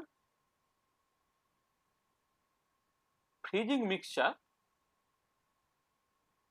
that is eutectic system is formed, মানে এটা চলবে ততক্ষণই পর্যন্ত মানে ইউটেকটিক কম্পোজিশন ইজ ফর্ম, দাদা ইউটেকটিক সিস্টেম বা ইউটেকটিক কম্পোজিশন ইজ ফর্ম, মানে এটা চলতেই থাকবে যতক্ষণ না পর্যন্ত তারা একসাথে শব্দ সলিডিফাই করে যায়। মানে তোমার বেসিক্যালি এই বরফের সঙ্গে জল তাদের ইকুইলিব্রিয়ামটা যতক্ষণ মেনটেন থাকবে ততক্ষণ এটা হচ্ছে, হ্যাঁ, মানে বরফ জল এবং সোডিয়াম ক্লোরাইড, মানে জল আর সোডিয়াম ক্লোরাইড দাদা, মানে সিস্টেম যদি তুমি কেমিক্যালি ভাবো তাহলে হচ্ছে জল আর সোডিয়াম ক্লোরাইড, হ্যাঁ, তাদের মধ্যে যখন এই বাইনারি সিস্টেমটা যতক্ষণ মেনটেন হচ্ছে ততক্ষণ পর্যন্ত এই প্রসেসটা চলবে। এবারে টেম্পারেচার তো এইভাবে সিস্টেমের টেম্পারেচার কমে যখন -21-20 ডিগ্রি সেন্টিগ্রেডের কাছাকাছি চলে যাচ্ছে তখন তারা কি করছে একসাথে কনস্ট্যান্ট ফ্রিজিং মিক্সচার তৈরি করে, একসাথে ফ্রিজ করে গেল। তো একসাথে ফ্রিজ করে যাওয়ার পরে তখন আর এই প্রসেসটা কন্টিনিউড হবে না, ঠিক আছে? এবং যে টেম্পারেচারে গিয়ে এই কনস্ট্যান্ট ফ্রিজিং মিক্সচারটা তৈরি হচ্ছে সেটা হচ্ছে -20-21 ডিগ্রি সেন্টিগ্রেডের মতো। সেই জন্য তোমার এই মানে আইস মিক্সার টেম্পারেচার তুমি -20 থেকে -21 ডিগ্রি সেন্টিগ্রেড পর্যন্ত পৌঁছাতে পারো, বুঝেছো? আর এই স্যার এই 20 হ্যাঁ স্যার -21°C NaCl আর জল কি আলাদা, মানে আইস কি আলাদা আলাদা ভাবে থাকবে? মানে এটা ইউটেকটিক তৈরি হয়ে হ্যাঁ, হ্যাঁ, যাচ্ছে। না হ্যাঁ ইউটেকটিক তৈরি করলে মানে হচ্ছে তারা কিন্তু এইটা কিন্তু সলিড সলিউশন তৈরি করে না। এই পার্টিকুলার ক্ষেত্রে সলিড সলিউশন তৈরি করে না। এক্ষেত্রে হচ্ছে ওই যেমন মানে এ সলিড আর বি সলিড তারা ফিজিক্যাল মিক্সচার করে থাকে, এখানে ফিজিক্যাল মিক্সচার করে থাকবে, মানে সলিড সলিউশন তৈরি করে থাকবে না। ঠিক আছে? হ্যাঁ স্যার। এটা আচ্ছা দেখো, এই যে তুমি জল আর সোডিয়াম ক্লোরাইডকে ইউজ করে তুমি -20 থেকে 21°C পর্যন্ত পৌঁছাতে পারলে, এবারে অর্গানিক কেমিস্টরা তারা কি করে, এই সলিড কার্বন ডাইঅক্সাইড এবং অ্যালকোহল, সলিড কার্বন ডাইঅক্সাইড এবং অ্যালকোহল সেই দুটোকে ইউজ করে না এই একদম -72°C পর্যন্ত পৌঁছে যেতে পারে। মানে অনেক সময় দেখবে এই অর্গানিক রিয়াকশন ইথার বা ইত্যাদি দিয়ে যখন কোনো রিয়াকশন হয় বা হাইলি রিয়াক্টিভ কোনো স্পিসিস দিয়ে যখন অর্গানিক রিয়াকশন করে, তুমি অনেক সময় বলে সলিড আইস এরকম জাস্ট লেখা থাকে। সলিড আইস মানে হচ্ছে তার টেম্পারেচারটা, অ্যালকোহল এবং সলিড আইস এই কম্বিনেশনের টেম্পারেচারটা তোমার -72°C পর্যন্ত নামতে পারে। বোঝা গেল? ঠিক আছে? হ্যাঁ স্যার। হ্যাঁ স্যার। এইটা তাহলে এই আইস মিক্সচার সেইটা একটুখানি দেখবে পরীক্ষা 2 নম্বরের কোশ্চেন হিসেবে একবার পড়েছে যে আইস মিক্সচার মেকানিজমটা থাকে, মানে বিউটিফুল, মানে নেচার এত সুন্দর করে রেখেছে, মানে ন্যাচারাল রেফ্রিজারেশন আর কি, তোমাকে কষ্ট করে ইলেকট্রিসিটি খরচ করে কিছু হচ্ছে না। হ্যাঁ, তারা নিজেই মানে এইটাকে বাঁচানোর জন্য ওটাকে বাঁচানোর জন্য এইটা নিজেরা একে অপরের সাথে কোঅপারেট করে টেম্পারেচারটা কি সুন্দর কমিয়ে দিতে পারছে। খুবই ভালো, খুব সুন্দর ব্যাপার। হুম, ঠিক আছে তাহলে। হ্যাঁ, আচ্ছা হ্যাঁ আমি স্যার। স্যার আচ্ছা কিন্তু এটা দিয়ে তো বেশি বড় কিছু করা যাবে না, সেটা ছোট জায়গায় ঠিক আছে। বড় কিছু করা যাবে না বলতে মানে স্যার এই ছোট ছোট বাক্সের মধ্যে তো ইউজ করা স্যার, এত মানে তো ছোট বাক্সের মধ্যে মানে এই যে ধর এই আমাদের যে এই যে মানে কাঁচা মাছ মাংস, হ্যাঁ, তার ট্রান্সপোর্টেশনটা ওয়ার্ল্ড ওয়াইজ, মানে পার্টিকুলার গ্রীষ্ম প্রধান দেশে, শীত প্রধান দেশে হয়তো মানে টেম্পারেচার অনেক সময় খুব কম থাকে, আমাদের মধ্যে গ্রীষ্ম প্রধান দেশে এই পুরো ট্রান্সপোর্টেশনটা কিন্তু দাঁড়িয়ে গেছে এই আইস মিক্সচারের উপরে। মানে বুঝতে পারছিস, মানে জাস্ট এই তুই দেখ না, এই যে আমাদের বাঙালিরা তো মাছ খেয়ে বেঁচে আছে সাউথের মাছের জন্য, বা এই যে মাংস ট্রান্সপোর্টেশন করছে, মাছ ট্রান্সপোর্টেশন করছে, এবারে 4-5 ঘন্টা 6 ঘন্টা যদি ঠান্ডা না থাকে তাহলেই মাছ মাংস পচে যায়। তাহলে এটার মানে ক্যাপাবিলিটি কত বেশি দেখ আর কি। হ্যাঁ, যে জাস্ট আমি এইরকম করে কিন্তু আইস মিক্সচার ইউজ করে সুন্দর ট্রান্সফার, এবং যারা বাজারে যে মাছ বিক্রি করে যারা, তারা কি হচ্ছে একটা এক লরি মাছ এলো, সেই মাছটা হয়তো 15 দিন ধরে বিক্রি হবে, এই 15 দিনেই কিন্তু সেই রকম করে মাছগুলো রেখে দিতে পারছে। মানে এটা কত স্ট্রং, মানে এটা লার্জ স্কেলেই মানে লার্জ মানে যথেষ্ট লার্জ স্কেল এবং ইন্ডাস্ট্রিয়ালি ব্যবহার হচ্ছে। কারণ তুমি যদি এইটাকে এই যে মাছগুলো একটা মানে তোমার বাজারের মাছওয়ালা, সে যদি একটা মানে মানে অনেক করে দোকানে যেটা করে অনেক সময় আর কি, দোকানে যেটা করে যে রান্না খাবার দাবার ইত্যাদি ইত্যাদি গুলো ডিপ ফ্রিজ আছে, ডিপ ফ্রিজে রেখে দেয়। ডিপ ফ্রিজে কিন্তু প্রচন্ড ইলেকট্রিসিটি খরচ, মানে বড় বড় মাছের ব্যবসাদার বা যারা খুব বড় মানে হোটেল চালায় তারা এইরকম ভাবে রাখে। কিন্তু মেনলি যে রাস্তাটা লোকে ইউজ করে সেটা হচ্ছে আইস মিক্সচার। নাহলে ডিপ ফ্রিজার ইউজ করে, ডিপ ফ্রিজার ইউজ করে না তা না, ডিপ ফ্রিজারে তোমার অনেক বেশি ইলেকট্রিসিটি কনজাম্পশন হবে, হ্যাঁ, তোমার অনেক বেশি খরচ হবে, ডিপ ফ্রিজারের দামও অনেক বেশি। এটা মাথায় রাখ, ঠিক আছে? বলো। হ্যাঁ আচ্ছা আচ্ছা, আর একটা সিচুয়েশন হচ্ছে তোমার, মানে যেটা পরীক্ষায় পড়েছে কোশ্চেন হিসেবে আর কি, সেটা হচ্ছে তোমার elevation of freezing point.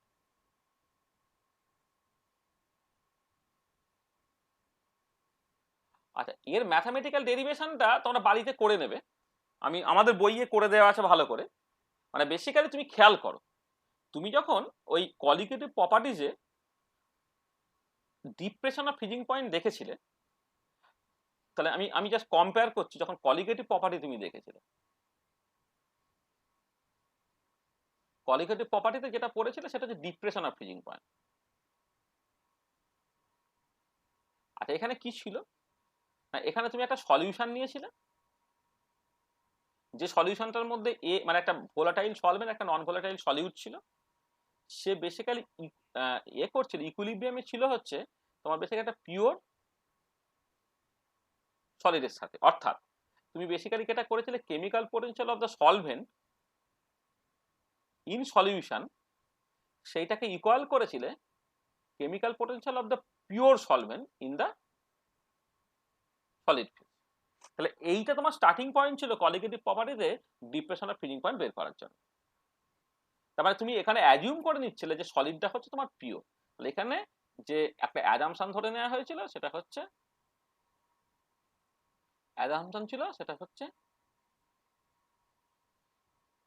solid is assumed to be in pure form, অর্থাৎ পিওর সলভেন্ট আছে এটা। আর এবারে কথাটা হচ্ছে যে যদি এরকম হতো যে তুমি একটা বাইনারি সলিউশন দিয়ে শুরু করলে,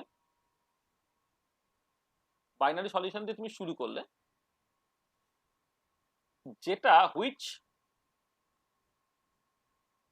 below a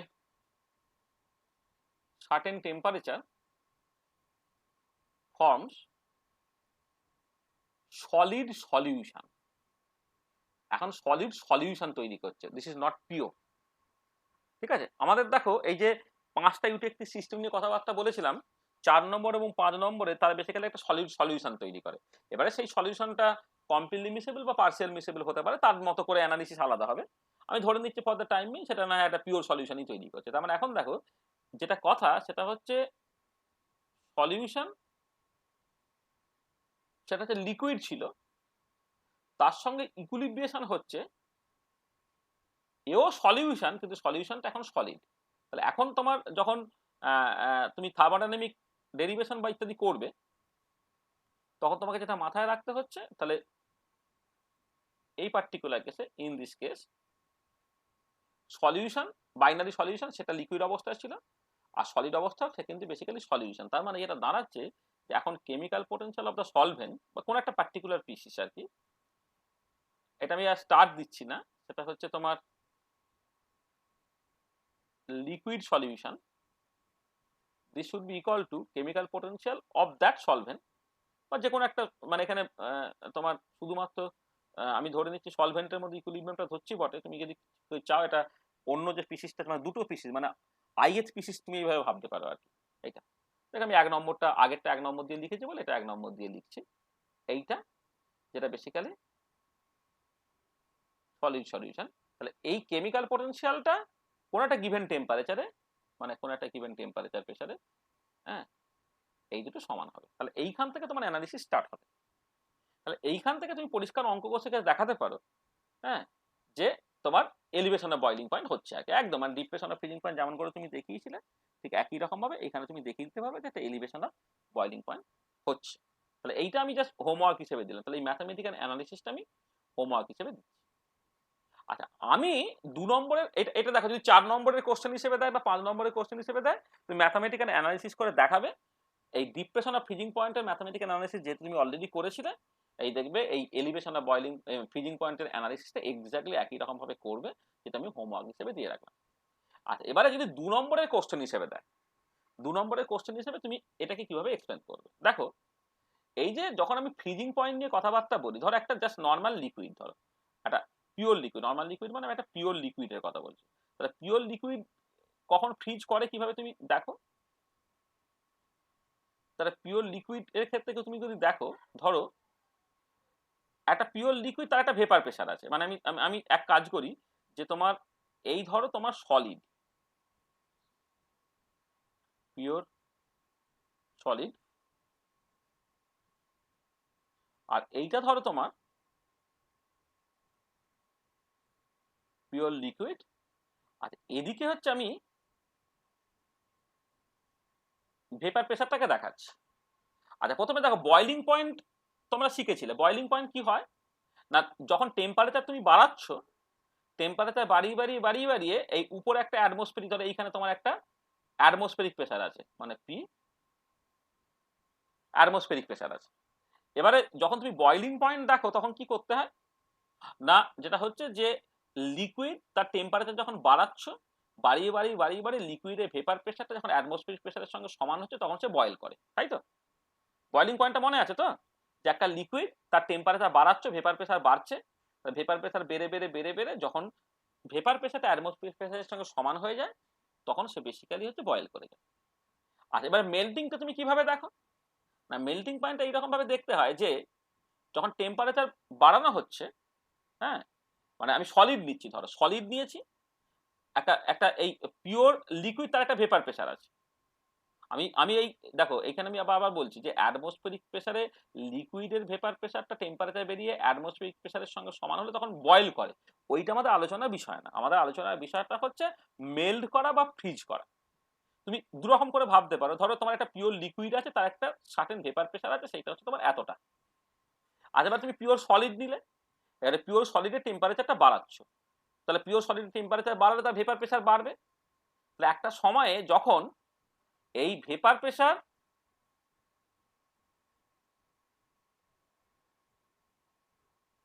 অফ সলিড এইটা equal to vapour pressure of liquid হয়ে যাবে, দেন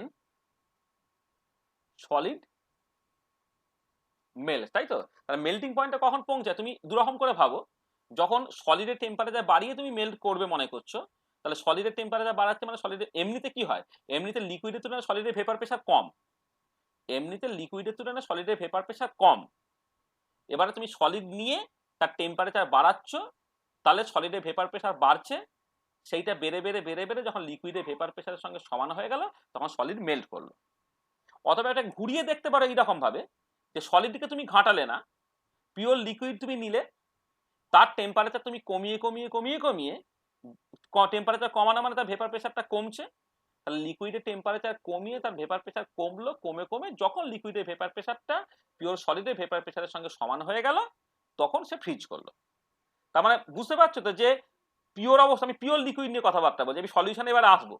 তাহলে পিওর সলিড তার টেম্পারেচার বাড়িয়ে ভেপার প্রেসারটা বাড়বে, যখন সলিডের ভেপার প্রেসার লিকুইডের ভেপার প্রেসারের সঙ্গে সমান হবে তখন মেল্ট করবে। বা ঘুরিয়ে তুমি বলতে পারো যে একটা পিওর লিকুইড আছে, তার টেম্পারেচার কমাচ্ছ, তার ভেপার প্রেসার কমছে, তখন পিওর লিকুইডের ভেপার প্রেসার সলিডের ভেপার প্রেসারের সঙ্গে সমান হয়ে গেল তখন সে ফ্রিজ করলো। আজকে এটা বললাম পরিষ্কার, কোনো অসুবিধা আছে? না স্যার। শিওর তো? আচ্ছা, এবারে তখন কোয়ালিটেটিভ প্রপার্টিতে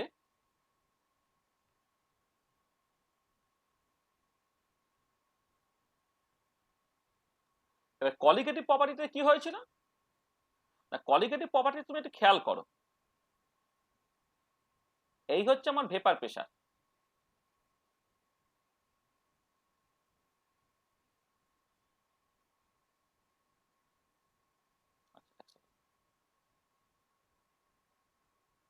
কোয়ালিটেটিভ প্রপার্টিতে কি হচ্ছে দেখো।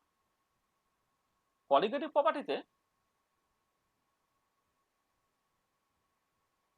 এইটা ছিল তোমার পিওর সলিড,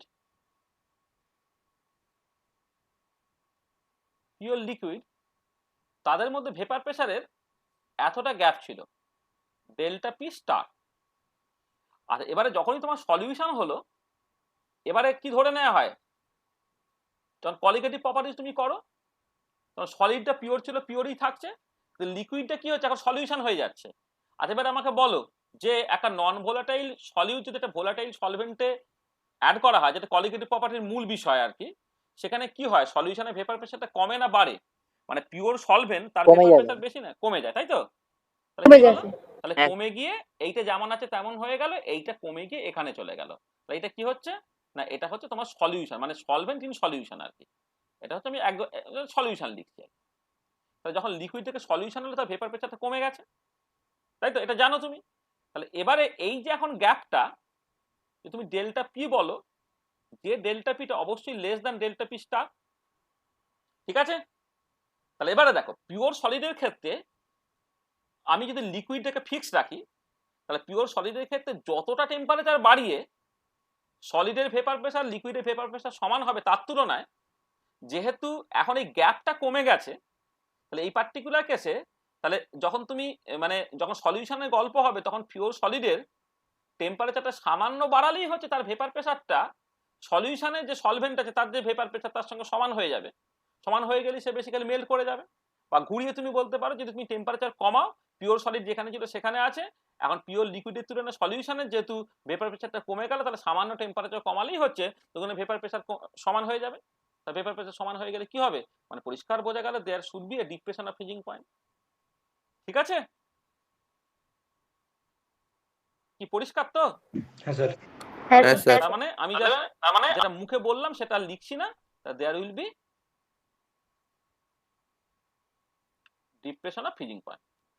আচ্ছা, এবারে তার বদলে যদি তুমি একটা সলিউশনের কথা ভাবো, সলিউশন মানে যেটা আমাদের এখন আলোচনার বিষয়, তাহলে এই পার্টিকুলার কেসে কি হচ্ছে, এদিকে ধরো তুমি ভেপার প্রেসার প্লট করছো,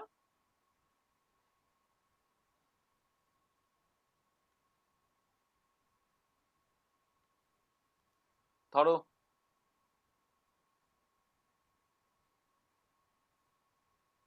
এইটা হচ্ছে তোমার পিওর সলিড, এটা পিওর লিকুইড ছিল। আর এখন কি হয়েছে, এখন সলিড সলিউশন তৈরি হয়েছে। তাহলে যেমন পিওর লিকুইড থেকে সলিউশন হলে তার ভেপার প্রেসার কমে যায়, এই যে ভেপার প্রেসারটা যেমন এইভাবে কমে যায়, তাহলে এক্ষেত্রে ভেপার প্রেসারটা কমবে, তাহলে ভেপার প্রেসারটা কমে হচ্ছে এই জায়গায় গিয়ে পৌঁছালো। এটা কি সলিউশন, কিন্তু এটা লিকুইড ফেজে আছে। আচ্ছা, এবারে এখানে কি হয়েছে, একটা সলিড সলিউশন যখন তৈরি হচ্ছে, তার ক্ষেত্রে ভেপার প্রেসার কমবে তো এখন। মানে যেমন পিওর থেকে সলিউশন হলে ভেপার প্রেসার কমে, তুমি জেনেছো, এই তোমার ওই কেমিক্যাল পোটেনশিয়াল কমে যায়, সেই মতো করে ভেপার প্রেসার কমে যায়, সব তুমি জানো। তাহলে সলিড সলিউশন যখন তুমি কনসিডার করবে, তার ক্ষেত্রে ভেপার প্রেসারটা কমবে এটা। আচ্ছা, এবার এইটা হচ্ছে সলিউশন যখন সলিড অবস্থা। আচ্ছা, এবারে এখানে কিন্তু তিনটে পসিবিলিটি হতে পারে। একটা পসিবিলিটি হচ্ছে যে লিকুইডের ভেপার প্রেসার যতটা কমলো, সলিডের এক্স্যাক্টলি ততটা কমলো, তখন হচ্ছে তোমার ফ্রিজিং পয়েন্টে কোনো এফেক্ট থাকবে না, মানে ফ্রিজিং পয়েন্ট বাড়বেও না বা কমবেও না।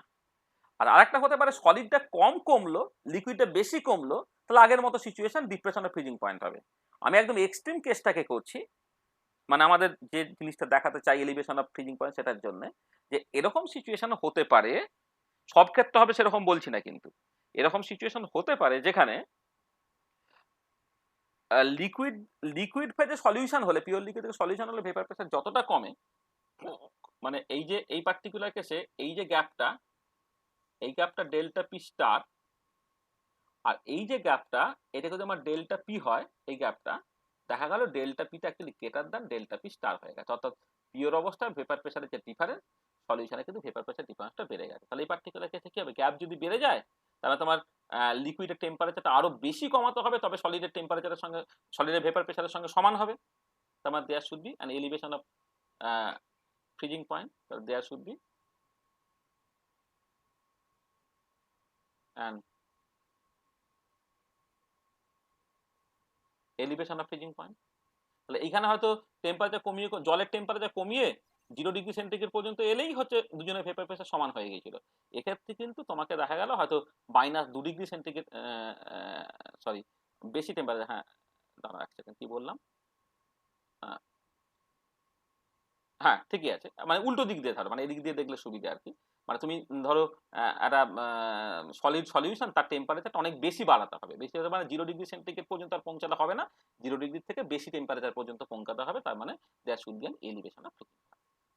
ঠিক আছে, তাহলে আমার বোঝা গেল যে কেমন করে আমি কোয়ালিটেটিভলি যদি কোনো একটা সলিড সলিউশন তৈরি হয়, তার elevation of freezing point explain করে দিলাম। তাহলে এবার তোমাকে দেখতে হবে তোমার পরীক্ষায় কত নম্বরের কোশ্চেন দিয়েছে। যদি তুমি দেখো যে তোমার 2 নম্বরের কোশ্চেন দিয়েছে, তাহলে ম্যাথামেটিক্যাল যে ডেরিভেশনটা, যেটা আমাদের বইয়ে করে দেওয়া আছে, হ্যাঁ কেমিক্যাল পোটেনশিয়ালের টার্মসে, সেটা তুমি দেখাবে। আর যদি তুমি ইয়ে না করো, মানে যদি তোমাকে 2 নম্বরের কোশ্চেন হিসেবে কোয়ালিটেটিভলি বলতে হয়, তুমি এইরকম ভাবে বলে দেবে। বোঝাতে পারলাম পুরো জিনিসটা পরিষ্কার? হ্যাঁ স্যার। হ্যাঁ স্যার। হ্যাঁ স্যার। আচ্ছা, মানে আসলে সময়টা হয়ে গেল, 7 ঘন্টার জিনিস এটা বাকি আছে। যাক, আসলে এই জিনিসগুলো 2 নম্বরের কোশ্চেন হিসেবে না, মানে ইনঅর্গানিকও পড়ে, ফিজিক্যালও পড়ে, ওইগুলো একটুখানি বলে নেওয়া দরকার পড়ছে। আচ্ছা দেখবে কিছু পরীক্ষায় কোশ্চেন তুমি জানো, এই ধরো এই বর্ষাকালে সোডিয়াম ক্লোরাইড মানে নুন একটু জলে গলে যায় তো নাকি, দেখেছো তো? হ্যাঁ স্যার হ্যাঁ স্যার হ্যাঁ স্যার তাহলে এই বর্ষাকালে তুমি দেখবে যে সোডিয়াম ক্লোরাইড সে জলে ডিজলভ করে যাচ্ছে। আবার যদি তুমি সোডিয়াম কার্বনেট নাও, সোডিয়াম কার্বনেট ল্যাবরেটরিতেও আছে, অথবা তুমি আর অন্য কোনো পারপাস হিসেবে কাজে লাগে সেরকম জায়গায় সোডিয়াম কার্বনেট আর কি। সোডিয়াম কার্বনেট দেখবে বড্ড শুকনো ড্রাই টাইপের হয়ে যায়। তাহলে যেখানে সোডিয়াম ক্লোরাইড মানে নুন, যেটা নুনটা হচ্ছে তোমার মানে আসলে নুন বললে ভুল হবে। আচ্ছা, এটা কেন কেন হয় একটু বলো তো, 11-12 কি পড়েছো যে বর্ষাকালে নুন কেন জলে গুলে যায়? স্যার নুনের মধ্যে অন্য হাইড্রোস্কোপিক সল্টস থাকে সেগুলোর জন্য। হ্যাঁ হ্যাঁ হ্যাঁ, বলো কি বলো, মানে তার একটা এক্সাম্পল বলতে পারবে? স্যার ম্যাগনেসিয়াম ক্লোরাইড থাকে। Magnesium chloride, calcium chloride, mainly calcium chloride. হ্যাঁ হ্যাঁ, তুমি ওটাকে হাইগ্রোস্কোপিক বলো। হ্যাঁ ঠিক আছে, মানে হাইগ্রোস্কোপিক বা তার অন্য নামও আছে আর কি, ঠিকই বলেছো। যে সোডিয়াম ক্লোরাইডটা ইম্পর্টেন্ট নয়, ইম্পর্টেন্ট হচ্ছে যে কিছু কিছু সাবস্টেন্স আছে যেমন ক্যালসিয়াম ক্লোরাইড, মানে তারপরে ম্যাগনেসিয়াম ক্লোরাইড, সোডিয়াম হাইড্রক্সাইড ইত্যাদি। সোডিয়াম হাইড্রক্সাইডের বোতল দেখেছো? তোমরা তো প্র্যাকটিক্যালি করলে না, ফার্স্ট ইয়ারে কিছুটা প্র্যাকটিক্যাল করেছিলে। সোডিয়াম হাইড্রক্সাইডের সলিউশন বানাতে হতো তো। হ্যাঁ স্যার। সোডিয়াম হাইড্রক্সাইডের যে বিটগুলো, সেই বিটগুলোকে একদম সুন্দর শুকনো খটখটে থাকতো। স্যার প্রথমে থাকতো কিন্তু বাইরে নিয়ে আসলে হ্যাঁ, ওই কন্টেনারের মুখটা খুলে ফেললে বা বাইরে একটু রেখে ওটা হয়ে যেত না, মানে গলে যেত না। হ্যাঁ স্যার বলে হ্যাঁ, একদমই সেটা বলে বলছি। দেখবে কিছু কিছু সাবস্টেন্স আছে যে সাবস্টেন্স গুলো ওপেন এয়ারে রাখলে বা অ্যাটমসফিয়ারে রাখলে সেই অ্যাটমসফিয়ার থেকে অ্যাজ ইফ যেন জলকে অ্যাবজর্ব করে নিয়ে জাস্ট ডিজলভ করে যায় তার মধ্যে। আবার কিছু কিছু সাবস্টেন্স আছে যাদেরকে ইভেন খোলা জায়গাতেও যদি তুমি রাখো, সেটা হয়তো কোনো একটা মানে কি বলবো, মানে তোমার ওই ইয়ে মানে মানে তাদের কি বলবো, ওইটাকে বলা হয় মানে মানে ক্রিস্টালের জল অলরেডি ছিল। হ্যাঁ, যেমন সোডিয়াম কার্বনেট 10H2O থাকে আর কি, এই টাইপের। অলরেডি ক্রিস্টালের মধ্যে জলটা ছিল, মানে হাইড্রেটেড সব ক্রিস্টাল আর কি। তারা এই হাইড্রেটেড ক্রিস্টাল থেকে জলটাকে বেরিয়ে গিয়ে এসে আরো শুকনো খটখটে হয়ে যাচ্ছে। সেই মতো করে হচ্ছে ওই যারা তোমার এই অ্যাটমসফিয়ার থেকে জলটাকে নিয়ে সেই জলে ডিজলভ করে যায় তাদেরকে বলা হয় হচ্ছে ডেলিকোশনস, DELIQUESCENCE,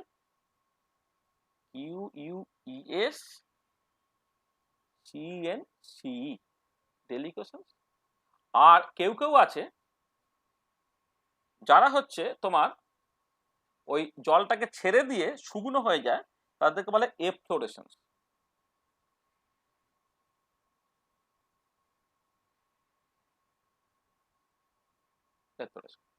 হ্যাঁ, এটা মানে ডেলিকোশন এটা একটা ফেনোমেনন, আর এফ্লোরেশন এটা একটা ফেনোমেনন। তাহলে যেটা জিনিসগুলো কি কি জিনিসগুলো হচ্ছে, দেখো আমি ডেলিকোশন তার এক্সাম্পল হচ্ছে এই ক্যালসিয়াম ক্লোরাইড, তাতে 6টা জল থাকে, অথবা সোডিয়াম হাইড্রক্সাইড সেখানে একটা জল থাকে। এই এই এই ধরনের যে এক্সাম্পল গুলো, হ্যাঁ, এই এই যে সাবস্টেন্স গুলো, এই সাবস্টেন্স গুলোকে বলা হয় এমনি ডেলিকোসেন্ট সাবস্টেন্স। এরা কি করে না, they can absorb water from atmosphere and then dissolves into the water. আর উল্টো দিকে যদি তুমি সোডিয়াম কার্বনেট নাও, 10টা জল থাকে এরা। এই যে স্পিসিসটা, এই স্পিসিসটা হচ্ছে তোমার বলা হয় এফ্লোরেসেন্ট। এটা হচ্ছে তোমার এফ্লোরেসেন্ট সাবস্টেন্স। এটা হচ্ছে ডেলিকোশন সাথে এফ্লোরেসেন্ট সাবস্টেন্স। এরা কি করে, they can release water and gets dried, তারা একদম শুকনো হয়ে যাচ্ছে। ঠিক আছে, আর এবারে কথাটা হচ্ছে এটা কেন হয়, তার কারণটা একটু তোমায় বুঝতে হবে। আচ্ছা, কারণটা কিছুই না, কারণটা হচ্ছে যে তুমি ভেপার প্রেসার দিয়ে পুরো ব্যাপারটাকে বলো। দেখো যে এমনি অর্ডিনারি কোন একটা গিভেন টেম্পারেচারে তোমার মানে একটা জলের একটা করসপন্ডিং ভেপার প্রেসার আছে, ঠিক আছে? মানে জলকে যদি পিওর লিকুইড অবস্থায় রাখো, তুমি একটা ক্লোজ কন্টেনার নাও, ক্লোজ কন্টেনারে শুধু জল আছে, এবার একটা পার্টিকুলার টেম্পারেচারে তুমি রেখেছো, তাহলে জল থেকে জলীয় বাষ্প তৈরি হচ্ছে, সেটা কন্টেনার উপরেই ওই ফাঁকা জায়গার মধ্যে হচ্ছে কালেক্টেড হচ্ছে। আবার ওই যে জলীয় বাষ্পটা সেইটা যখন ধাক্কাধাক্কি করে দেওয়ালে বা বাল্কে ধাক্কা দিচ্ছে, সে কনডেন্স করে আবার লিকুইডে চলে আসছে, তাহলে জল এবং জলীয় বাষ্প এই দুটো প্রসেস, তাদের মধ্যে একটা ইকুইলিব্রিয়াম চলছে। এবারে যখন ইকুইলিব্রিয়ামে পৌঁছে গেল, তখন যে জলীয় বাষ্পের যে প্রেশারটা, সেটাই বেসিক্যালি ভেপার প্রেশার। তাহলে এখানে দেখো আমি জাস্ট যেটা বলি যে ভেপার প্রেশার কোন একটা গিভেন টেম্পারেচারে, তাহলে এইটা আমি ভেপার প্রেশার ফর ওয়াটার বলছি, আর একটা কম্পেয়ার করছি ভেপার প্রেশার ফর দা মানে ক্যালসিয়াম ক্লোরাইড বা ডেলি কোশেন্ট বলতে পারি, ডেলি কোশেন্ট, আর একটা vapour pressure for the EFF LO RES CNT efflorescence. এই তিনটে করে তুমি কম্পেয়ার করো, তাহলে তুমি যেটা দেখবে সেটা হচ্ছে এই যে এই ভেপার প্রেশারটা এই অর্ডারে হয়, মানে জল মাঝে থাকে, ডেলি কোশেন্ট তাদের ভেপার প্রেশারটা কম হয়, আর এফ্লোরেশন তাদের ভেপার প্রেশারটা হচ্ছে তোমার বেসিক্যালি বেশি হয়। ঠিক আছে, তাহলে এবারে দেখো, তাহলে এবারে যদি তুমি এই ক্যালসিয়াম ক্লোরাইড তাকে তুমি যদি ওপেন এয়ারের মধ্যে রাখো, তাহলে ক্যালসিয়াম ক্লোরাইড তার ভেপার প্রেশারটা হচ্ছে কম, জলের ভেপার প্রেশারটা হচ্ছে বেশি। হ্যাঁ, তাহলে সে কি করবে, তাহলে অবভিয়াসলি হচ্ছে সে ইকুইলিব্রিয়াম আসার জন্য সে কি করছে না, সে বেসিক্যালি জলকে অ্যাবজর্ব করছে, জলকে অ্যাবজর্ব করে সে বেসিক্যালি সলিউশন তৈরি করে ফেলতে পারবে। মানে আমি অন্যভাবে বললে, তুমি তো জানো যে ভেপার প্রেশার বেশি হলে কেমিক্যাল পোটেনশিয়াল বেশি হয়, জানো তো, তাই তো? ভেপার প্রেশার বেশি হলে কেমিক্যাল পোটেনশিয়াল বেশি হয়। ওই যে যখন পিওর লিকুইড সেখানে একটা নন ভোলাটাইল সলিড অ্যাড করলে ভেপার প্রেশার কমলো বলেই তো কেমিক্যাল পোটেনশিয়াল কমে গেল, তাই না? তাহলে ভেপার প্রেশার বাড়লে তোমার কেমিক্যাল পোটেনশিয়াল বাড়ে, ভেপার প্রেশার কমলে কেমিক্যাল পোটেনশিয়াল কমে। তার মানে দেখো, তাহলে এর যে কেমিক্যাল পোটেনশিয়ালটা সেটা হচ্ছে এর তুলনায় বেশি, আর এর যে কেমিক্যাল পোটেনশিয়ালটা সেটা হচ্ছে এইটা। তার মানে এবারে কি হবে, পদার্থের ধর্মটা কি হায়ার কেমিক্যাল পোটেনশিয়াল থেকে লোয়ার কেমিক্যাল পোটেনশিয়ালের দিকে যেতে চায়। তার মানে এয়ার থেকে জলটা ক্যালসিয়াম ক্লোরাইডের মধ্যে চলে এসে তাকে ডিজলভ করে ফেলবে। আবার উল্টো দিকে তোমার বেসিক্যালি এই পার্টিকুলার কেসে এই যে এরা যে সোডিয়াম কার্বনের জল ছিল, তার জলটা হচ্ছে তোমার বেসিক্যালি এয়ারে চলে যাবে। আচ্ছা, আমার কথা শোনা যাচ্ছে? হ্যালো হ্যাঁ স্যার, হ্যালো, হ্যাঁ হ্যাঁ স্যার। স্যার, ঠিক আছে, ওই কেটে যাওয়ার মতো আওয়াজ হলো সেখানে। তাহলে বুঝতে পারলে যে ভেপার প্রেশার বেশি হলে হায়ার ভেপার প্রেশার মানে হচ্ছে হায়ার কেমিক্যাল পোটেনশিয়াল, আর কেমিক্যাল পোটেনশিয়াল যে মেজার অফ এসকেপিং টেন্ডেন্সি, তাহলে যে কোনো একটা সাবস্টেন্স পার্টিকুলারলি যে কমন, সে বেসিক্যালি হায়ার কেমিক্যাল পোটেনশিয়াল থেকে লোয়ার কেমিক্যাল পোটেনশিয়ালের দিকে যেতে চায়। তা তুমি যদি ক্যালসিয়াম ক্লোরাইডকে ওপেন এয়ারের মধ্যে রাখো, তাহলে এয়ার থেকে জলটা ক্যালসিয়াম ক্লোরাইডের মধ্যে চলে এলো, চলে এসে ক্যালসিয়াম ক্লোরাইডকে ভিজিয়ে দিল, মানে ডিজলভ করে গেল। আবার সোডিয়াম কার্বনেট যদি তুমি রাখো, তাহলে সোডিয়াম কার্বনেটের জলটা এয়ারে চলে গেল, সোডিয়াম ক্লোরাইড আবার ড্রাই করে গেল। আর তুমি যদি এই 20 ডিগ্রি সেন্টিগ্রেডে করো, অ্যাট 20 ডিগ্রি সেন্টিগ্রেডে তুমি দেখবে যে এই জলের ভেপার প্রেশারটা হচ্ছে, মানে জলের ভেপার প্রেশারটা যেখানে 17 টরের মতো হয়, সেখানে calcium chloride 6H2O,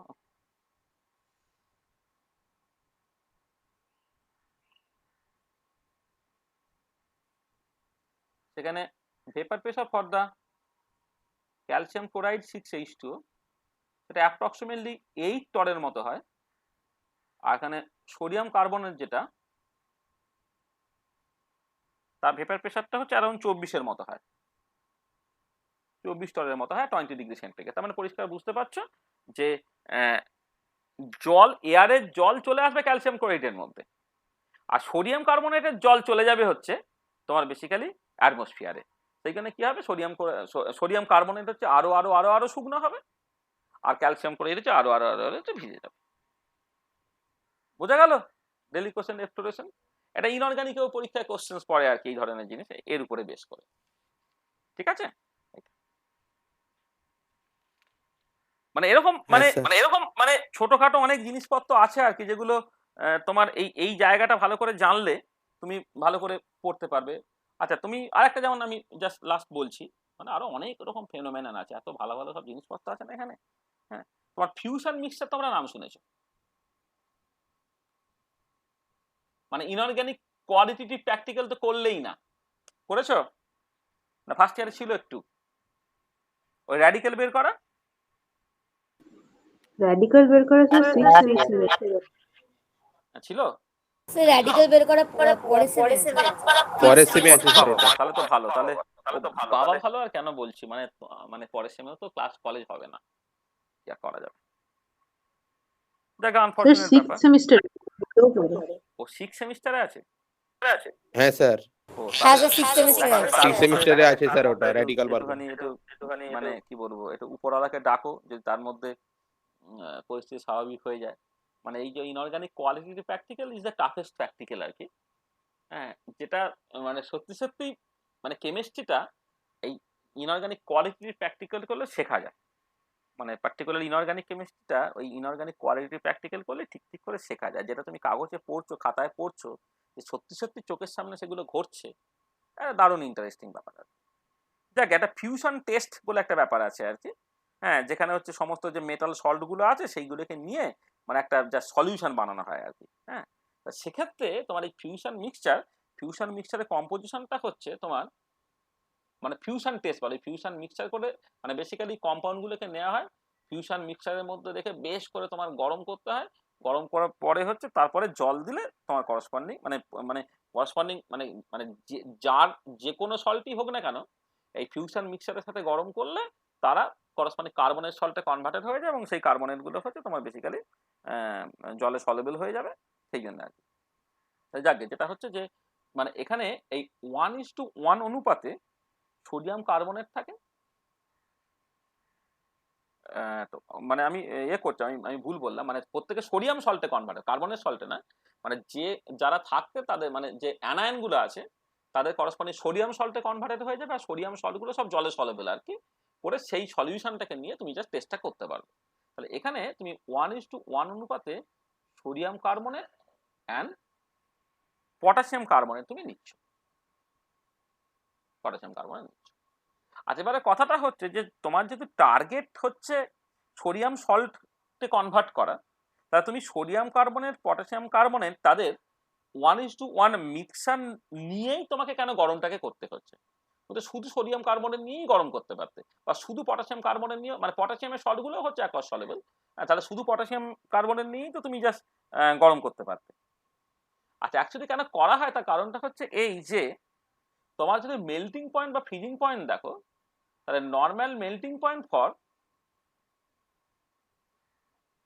sodium carbonate, এগুলো সব এটা হচ্ছে normal melting point.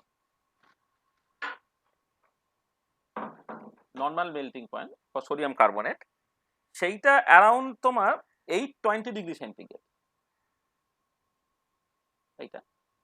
R normal melting point for K2CO3 এটা হচ্ছে তোমার 860 ডিগ্রি সেন্টিগ্রেড। ঠিক আছে, সোডিয়াম কার্বনেটের নর্মাল মেল্টিং পয়েন্ট এটা, পটাশিয়াম কার্বনেটের নর্মাল মেল্টিং পয়েন্ট এটা। ঠিক আছে।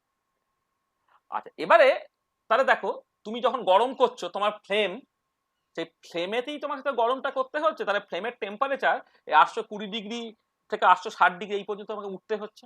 প্রথম কথা হচ্ছে অতখানি টেম্পারেচার পৌঁছানোর জন্যে তোমাকে কি হচ্ছে অনেক বেশি কম্বাসন করতে হবে, অর্থাৎ অনেক বেশি গ্যাসকে তোমায় পোড়াতে হবে।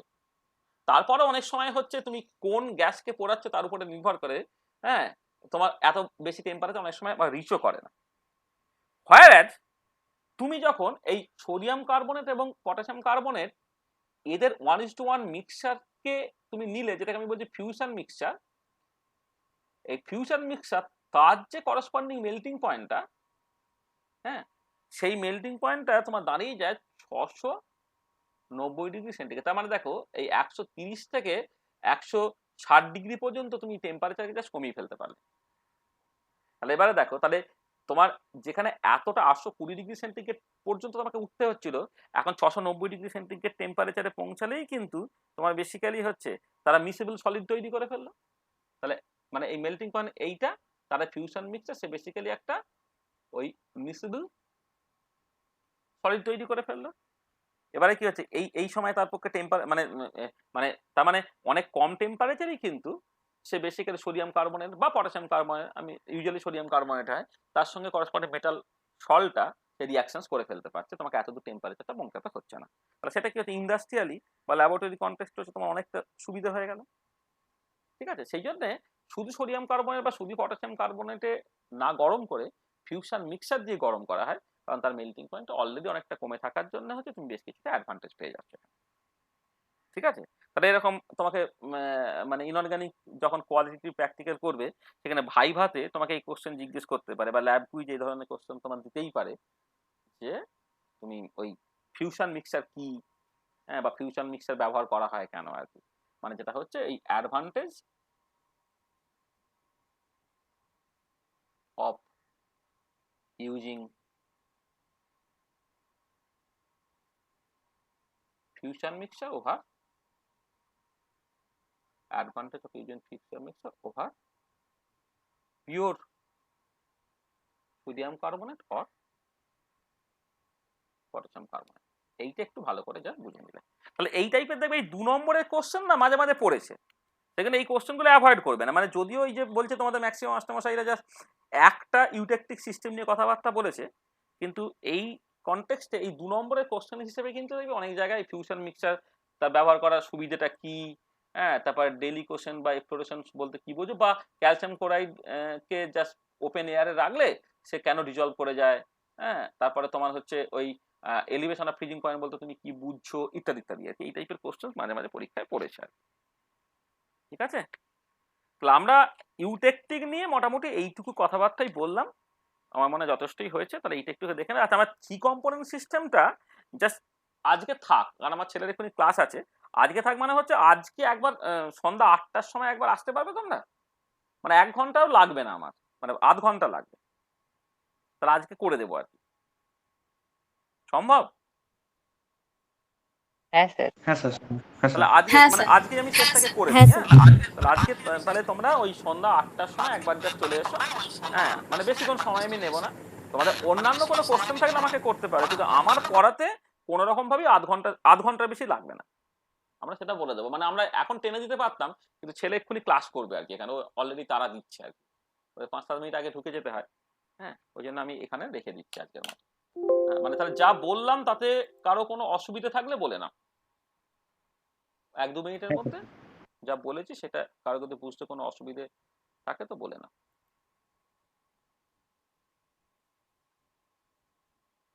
আর আমাদের বইয়ে মোটামুটি অপটিমালি মানে যতটুকু না বললে না ততটুকুই আমরা বলেছি, সেইটা একটুখানি ভালো করে পড়ে নিও। বইটা সব ফলো করো তো, না বইটাই পড়োই না? না স্যার, ফলো করি স্যার।